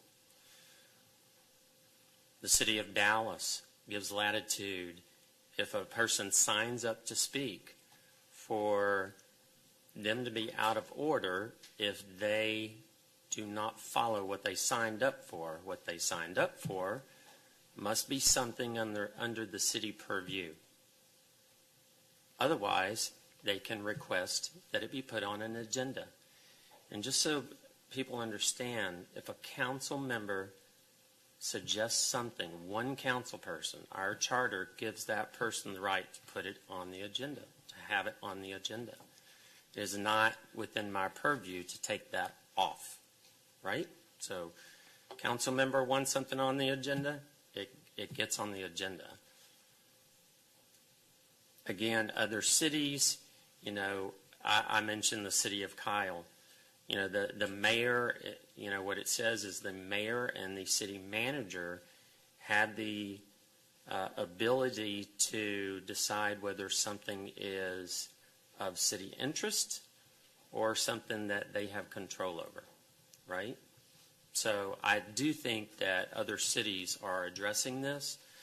I think it's just something that this is the time and age that we live in. And, I would disagree with some people about what local government is.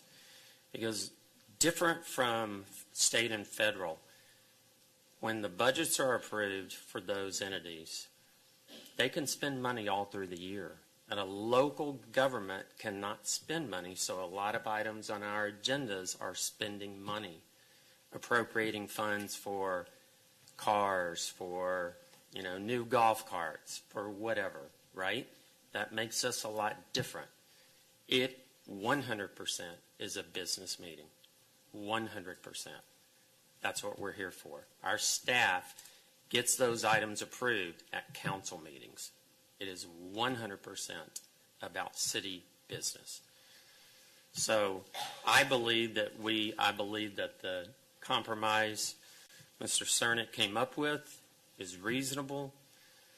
We limit it to 10 minutes if it's not an item on the agenda, with the understanding that it has to be something that the city has control over. And I'm sorry, but my Facebook pages are not governed by any law or ordinance that the city has. I mean, if anyone feels that, believe me, before I set up my Facebook account, I looked at every single case. It complies with the law. And by the way, the Attorney General did find that my Facebook was a private account, which complies. So, sorry, you don't agree. The point is, we are here to do city business. And we've gotten distracted, quite frankly, with items that, again, we litigate over and over and over and over and over. We made the best decision we could on the item that is near and dear to some of your hearts. I get it. But we looked at a lot of things, and the fact that we don't go out and comment on it, sometimes we're asked by our council not to do that. And in this case, we were. Absolutely. It would have been nice had we been able to comment on it. But that puts the city in legal jeopardy sometimes. So just because we're not commenting doesn't mean we don't care about it. You might call us up or email us, I'll be glad to meet with anybody. I think all of our council people are. So I'm going to make a motion that we amend this, allow public comments on non-agenda items at the beginning of every meeting. 10 minutes total. Depends on the number of speakers. I would guess that, maybe they have to sign up by, one city does it at 5 o'clock. I think that would be appropriate. If somebody can't make it to sign up, we should have a online card with everything in it. And also that card should contain the ability for people to comment on something if they can't make it to a council meeting. So I would definitely support that.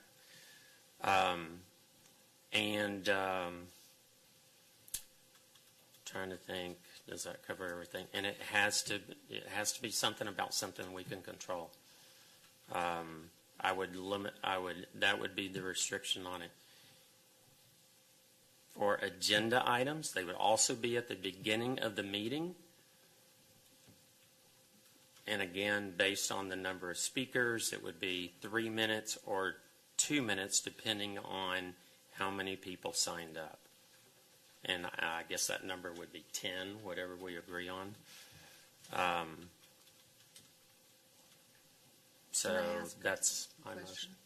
On agenda items, why have those at the beginning of the meeting versus on the actual agenda? You know, and you're the second person that's asked me that today, but the thing that I think would be important to me is if they're on at the beginning, let's say that it was, an item like we saw tonight where it was commercial property in an area that hasn't been commercial property. So we've done our research and we say, okay, we formed an opinion based on whether it complies with the comprehensive plan. But then we hear the guy talk at the beginning of the meeting, and all of a sudden it gives us 30 minutes or however long until the agenda item comes up to kind of reformulate a thought, sometimes to, ask Robin something. To me, it gives me extra time to think about an item before, rather than somebody gets up and then the next person gets up and then the next person. I don't necessarily think it really matters so it can be. I think as an option, if someone is here to speak on an agenda item, but they don't want to stay till 11 o'clock at night, that they could speak in the beginning, but they can only speak one time on the agenda item. Yes, I'm okay whether with it's that. at the beginning of the meeting or at the agenda item. I'm I okay kind of with like that. it at the agenda item because that's when I have all my papers open and I'm. Well, that's what I was thinking. I don't want to have to remember if we have a 30-item agenda and I have to remember what everybody was saying. But at that this, would. yeah, but I'm sorry, Yeah. but at the You same could do time, either giving or. them the option to speak if they need to leave. So I would amend my motion then to, on agenda items, that somebody could either speak, so we would have a time, or we would allow people, at a separate time, speaking on agenda items at the beginning. And it could be one person or, whatever. Okay. I would also. Will you say that again? What you just said, will you say that again? Sorry. So Agenda. you would have at the beginning public comments on non-agenda items, right? And you would also have comments on agenda items at the beginning so that people that couldn't stay late in the evening could talk if they want to. Or So they can wait till the item's being discussed. So you're giving an Talk about it. option. Sure. Okay, gotcha. Sure. And I would also favor, because we did hear from, people that have legitimate things that other people want to hear. And I did really like your presentation, by the way. So I would ask that we add, and I would favor, a community interest as part of our reports. And if a person has a civic item that they want to talk about during that time, that they would be able to email, and we would have to do it before the agenda is done. And I've seen other cities that require that it's done the Wednesday before, the week before. That's usually when agendas are, set up by staff. So we can come up with that language based on, what we find out. But I think a community interest would be something appropriate for things like, what we saw tonight, or Girl Scouts, or, volunteer type civic things. I think that would be entirely appropriate. So that's a rambling motion, but It is, and it's a good thing I had longer. No, bad joke. Mayor, can I ask you a point of order? You mentioned that non-agenda items, they have to submit their cards by 5 p.m. or do an online card? Is that only for non-agenda items you're asking that the cards be submitted by 5 p.m.? That would be also speaking on agenda items by 5 p.m. Did you guys? Yeah. I don't like that. What's that? The 5 The o'clock? 5 o'clock. I don't like that. Well, how is she going to have time if it's 7 o'clock? We need to do the online thing. We need to pursue that aggressively. But we need to be flexible. Well, somebody could do either or if it's online. Sure. We need to be, I don't know. I don't know what the answer is. We need to be flexible. Maybe 15 minutes before the meeting starts. I've learned a lot. I don't know what she does, but I know she's busy nonstop. And so when people come in and hand her card, she's trying to listen to what we're doing, and she's taking her notes on it. And then she gets interrupted with a card and then has to interrupt what the mayor's doing. And then you have to figure out where to put it. So that's why I like having it done before the meeting, and 15 minutes before the meeting would enable her to order them. If someone can't get here that early, but they want to speak on something that's number 30, it would be nice if they had an opportunity to go online and fill out a comment card by noon the day of the meeting. I don't think that that's unreasonable. Not everybody's tech savvy. So I'm just concerned for those people. So it's 15 minutes ahead I'm of okay with that. the meeting, okay? Okay. All right. I will amend my motion to put the time for that at 6:45. So 15 minutes because we Okay. might have to start earlier for some reason. All right, 15 minutes before meeting.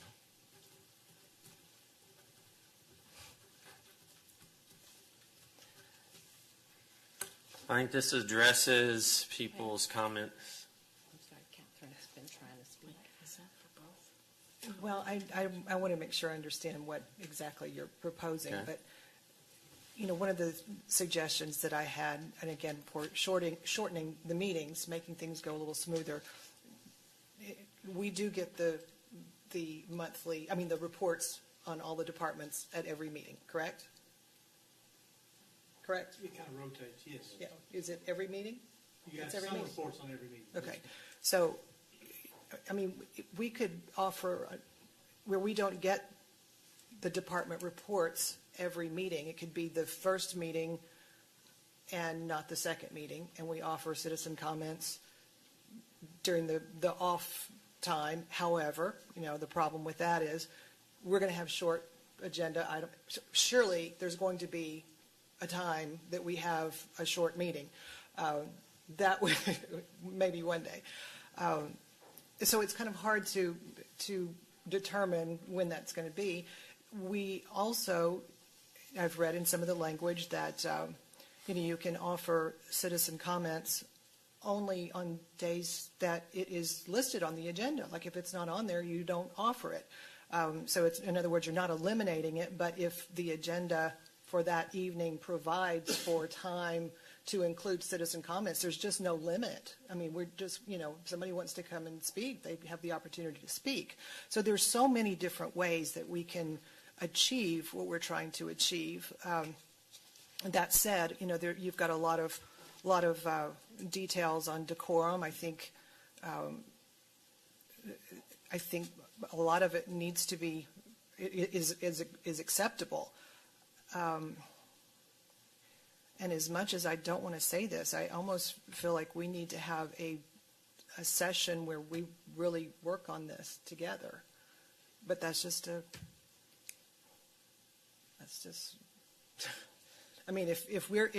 if you're proposing,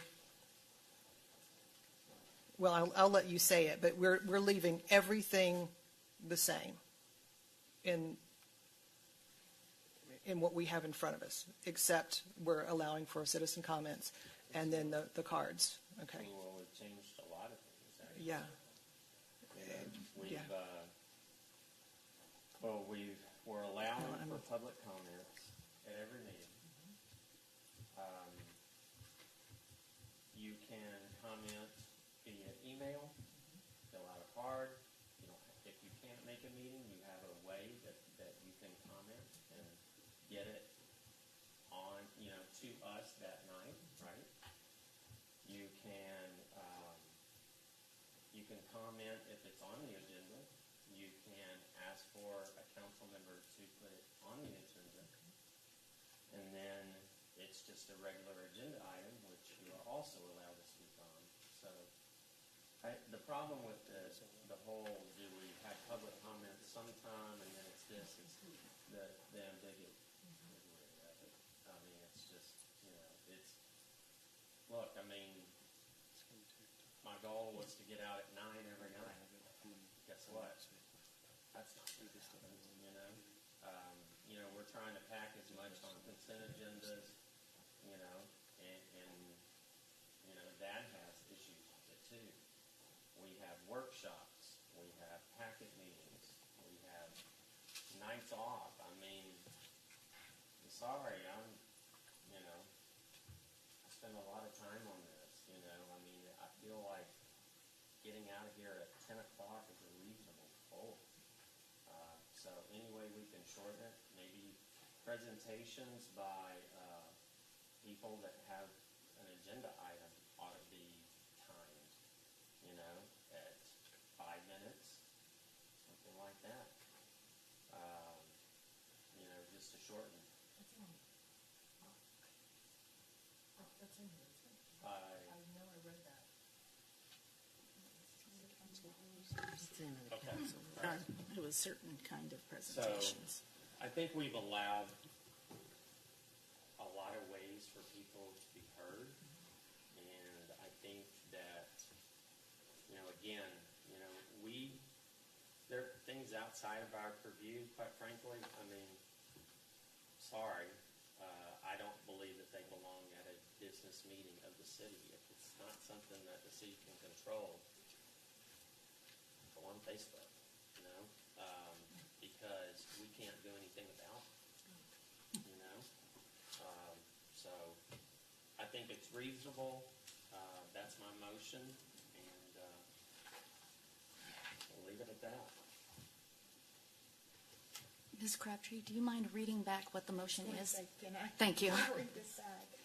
Okay, so it's to approve an ordinance amending Article 1.03 of the Code of Ordinances, my apologies, to amend rules governing public comments at city council meetings and adopting rules of decorum, with the addition to allow 10 minutes total at the beginning of the meeting for a public comments section for non-agenda items, and agenda items must be submitted 15 minutes prior to the start of the meeting, and an online card option will be available. We have to create that. The items of discussion must be something the council control. Comments on the agenda items at the beginning of the meeting or at the agenda item, and there will be a community interest item on the agenda that individuals must submit Wednesday prior to the council meetings. That's it. Can we add a provision in there that that we can vote to extend that on any given night? I would actually, there's been enough changes in what the, oh, Go sorry, ahead. I'm That's sorry, a, go well, ahead. we can decide that, okay, we've got 10 other people that want to speak, and we do have a short agenda that night for, whatever reason, and we could vote to do that, or no? I think Mary actually had a great suggestion, and that is, anybody that doesn't get a chance to speak, they could fill out the card so their comment would be registered that night, or they could be moved if they want to the front of the line for the next meeting. I think it's a valid suggestion. Would you be okay with that? When I see it play out, probably. It's I'm just hard sorry. to envision right now. It actually does say the council may authorize additional time by majority vote. So it's already in here. Okay. Then we'd have to take a vote, which would extend the time that we have for the meeting. But I'm a little nervous about this because I'd like to see it all written out before I voted on it, and with all the changes. And I also, I don't agree with limiting the public comments in the beginning to 10 minutes. I think that's too short a time for some issues that come up. Anyway, but I really would like to see it written out in legal form before before voting on it with all these changes. Well, there is a motion on the floor.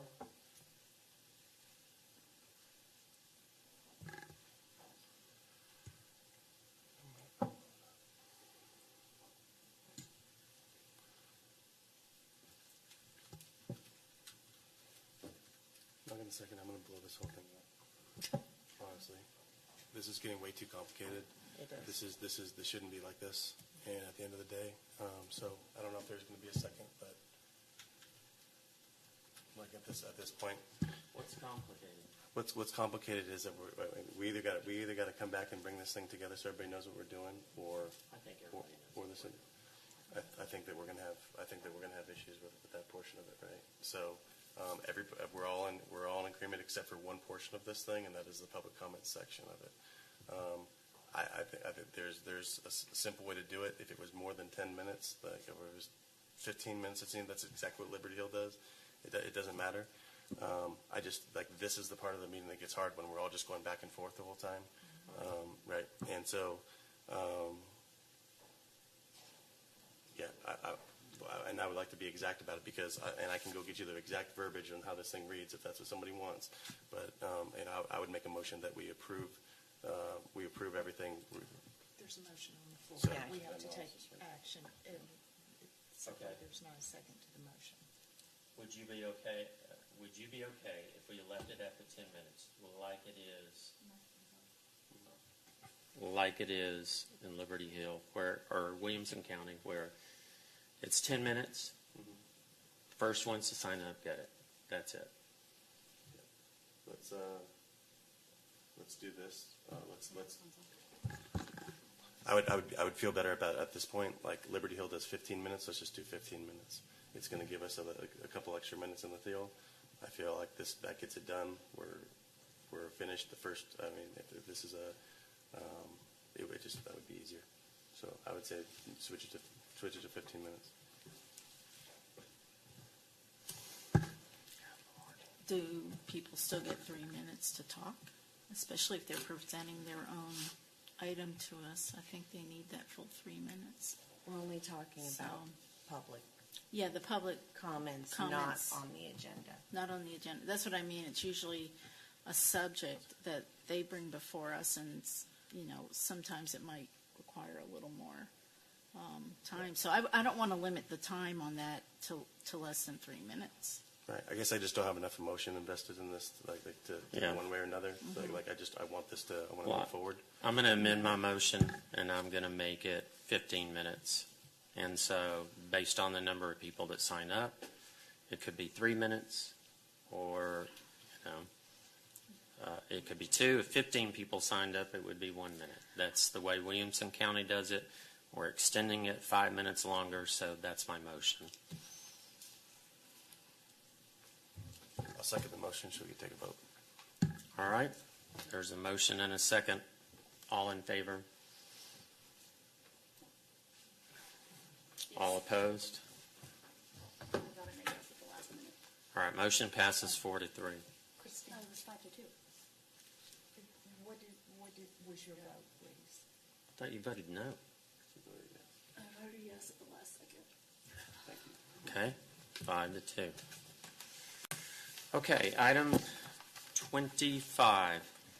Discuss and consider conveyance from Central Texas Regional Mobility Authority, CTRMA, of deed of approximately 6 acres of land, commonly known as the Bryson Farmstead, also known as the Pioneer House. Thank you, Mayor. I'm taking your suggestion and trying to limit my presentation, although I'm more than happy to go through the history of what brings us here tonight. In summary, the CTRMA acquired 6 acres of the Bryson farmstead over 10 years ago in order to allow the construction of 183A to continue, and more particularly to intersect and facilitate the intersection with San Gabriel Parkway. The Bryson farmstead is a 6-acre tract. The CTRMA acquired that property per the memorandum of agreement among federal and state and local officials. The city was a party to that agreement back in 2008.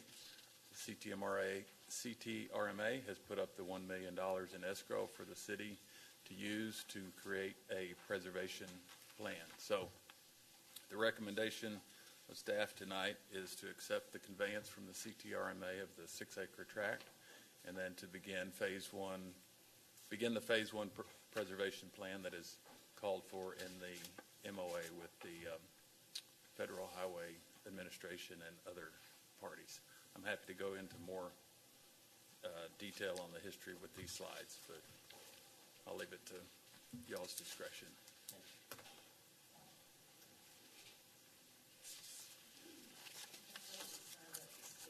Yeah, hold on. Hang on one second. I have your card there. So getting into some of the details about this, right? So where is the money that went along with that being held at? In 2011, the CTRMA put the $1 million in escrow with Heritage Title and set up 5 bank accounts, and so that each of the bank accounts were covered by FDIC insurance, 5 $200,000 accounts. So Heritage Title is the escrow agent, and that's where the funds are. The city has spent $315,000 of that $1 million. So the balance is in those 4 accounts.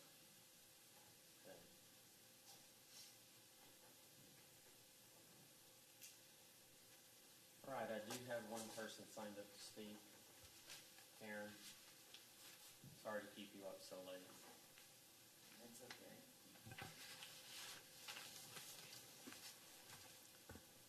What I have is probably, history seems to be boring to a lot of people, so they're probably half asleep anyway. And this is probably my last time to speak, because history is not on the agenda, nor is it something you have control over.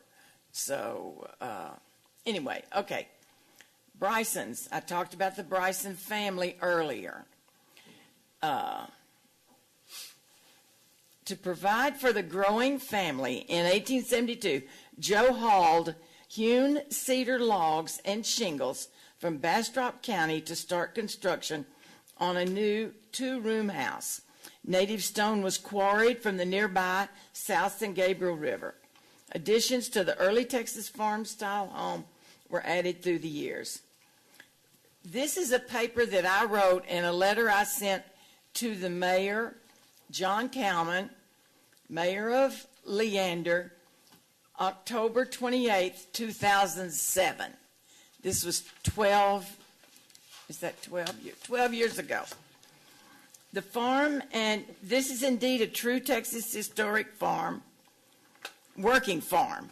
The current farm still has many 19th century barns, corn cribs, livestock pens, cistern, and wells. In fact, this is still a pioneer farm for the youth of Leander and Leander ISD to enjoy learning about what farming was all about. The farm and historic home was sold in 1970 to a couple of Austin families that last month wrote the Texas Historical Commission to gain permission to tear down the house. The house still has the Texas Historical medallion, and it's still there. It's still there. I thought Mike was going to show some pictures. The house still has the Texas Historical. Okay. Even the Williams County Historical Commission, which is an arm of THC, has taken no action THC probably cannot take a stance since the chairman of the Williamson County works for THC. And this is what I wrote. I believe that the Bryson Farm could be purchased if donation is not possible by the city of Leander, and along with a preservation board could be operated as the only pioneer farm in western Williamson County. Don't let this treasure be destroyed. It almost is, but it's worth saving. And I put in there, call Leander Mayor John Cowman at 512-329-5000, or Historical Director Larry Oaks. Anyway, yes, it is. If he shows those current pictures, it does need tons of work. But you've got $700,000 to do it. We need to do the Davis House, and we've got $0 to do it. So the fact, it's got outbuildings and all sorts of stuff, but $700,000. Leander could make that a show place. A show place. Thank you. Thank you. Probably my last time. No, it won't be. Can I ask her a question? No, I'm Okay, sorry. so I'll ask you later. Okay.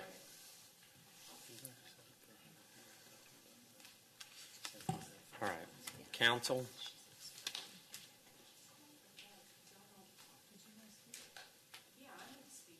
I'm sorry. I'm sorry we signed up. You didn't sign up. I'm sorry.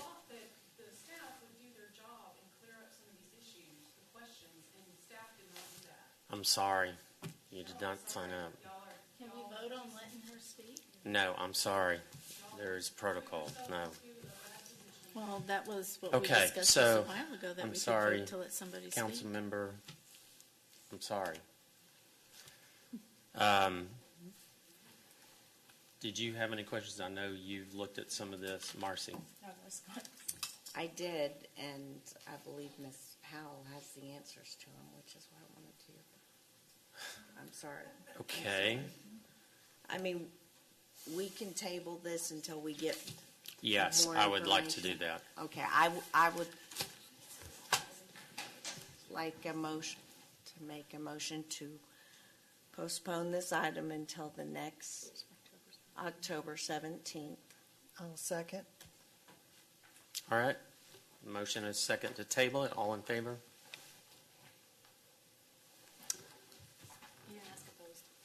Opposed? All right. Motion passes 6-1. All right, closing comments?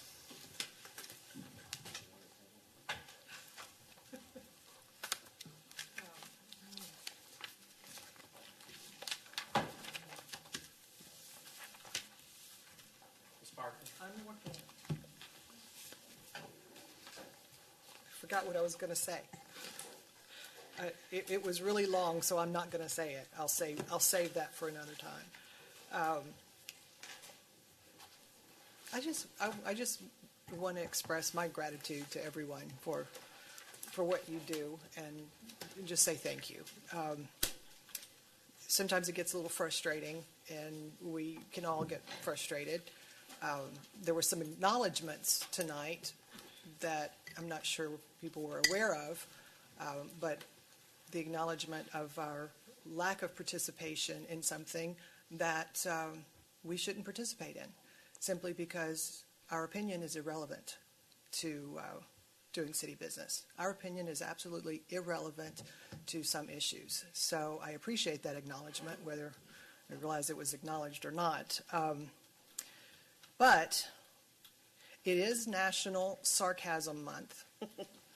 So if you have an appreciation for sarcasm, as I do, work it. Just work it all month long. It's like April Fool's Day every day. But if you feel like hitting something, tomorrow, do you know what tomorrow is? It's National Golf Day. Go out and hit some balls. You didn't know that, Mark? Yeah. So, happy golf day.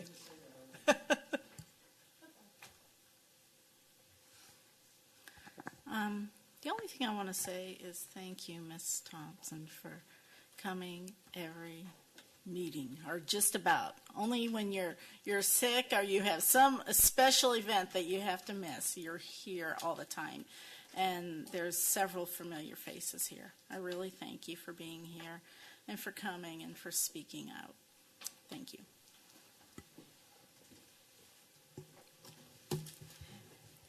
In Hong Kong right now, they're protesting. They've been protesting for 2 months. The Chinese Socialist police have started spraying the people with blue dyed water, so they can track them and they can go to their house and they can arrest them and throw them in basically concentration camps. I want everybody to think about that as we're having these discussions.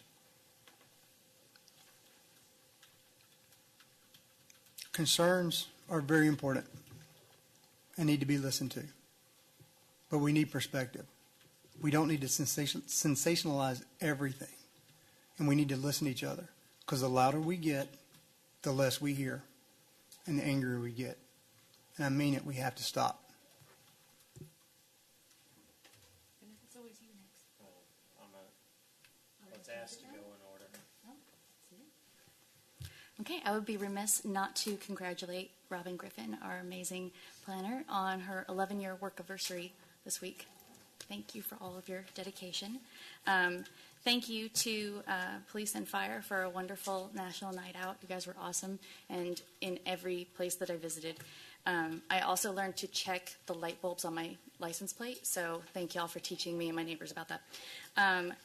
This Saturday, the Arts Commission is going to be holding an event at the library from 4 to 6 p.m. We'll be hosting an artist called Carl Melton. He's local, he's fantastic, and he's going to be there with his art. You should totally come. It's free. And when you're done, you can go next door to the Mason Homestead for the Bluegrass Festival, which starts at 6 p.m. That is also going to be on Friday night at 6 p.m. And as they say, bread and circuses. Also very excited about the Bluegrass Festival, and had a great national night out in our community. And so just thank you for everybody for hanging in there with us. I just pray that civility will still continue to reign, and we'll figure out how to do this thing together as a city. So, Ms. Thompson, we do have time scheduled for you, so I want you to know that you have been thought about, you are respected, you are valued, and I think you need to hear that from all of us too. And we definitely want to carve out a piece of the meeting for you and your updates as well. Okay? Thank you. Absolutely. I also want to just point out I have no idea how many interviews today for boards and commissions. 20 or more. It took 2 hours at 8 minutes each. And that's got to be a record for citizens wanting to get involved. And kind of like Jason said, I don't know what I was thinking when I thought this would be a good idea. But for all of those that like to throw things out online, I would just challenge you, please actually volunteer. So show some service to your city, because that's what we need to bring unification and to really grow into the community that we all want, which is all-inclusive and very diverse. So thank you all very much. I would also like to thank our first responders for always being here, and the national, excuse me, talk all of a sudden. First time for everything. Thank you for the National Night Out. I went to, I think, 5 or 6, and they've become a great get-together for neighborhoods. I mean, some had torchies, some had, homemade tacos. I mean, it's a really good opportunity. I mean, we're all so busy now, we don't get to know our neighbors. It's a great opportunity to meet the people that live around you. And from a safety perspective, the people that you know and you know where they live, you're probably more apt to notice if somebody is there that shouldn't be there, or things that may be going on that shouldn't be going on. So I appreciate that, and I wanted to congratulate Andrea from AJ's for her grand opening. And I would ask that, again, everybody support Leander businesses and restaurants. And with that, thank you very much. We are adjourned. Time is 11:32.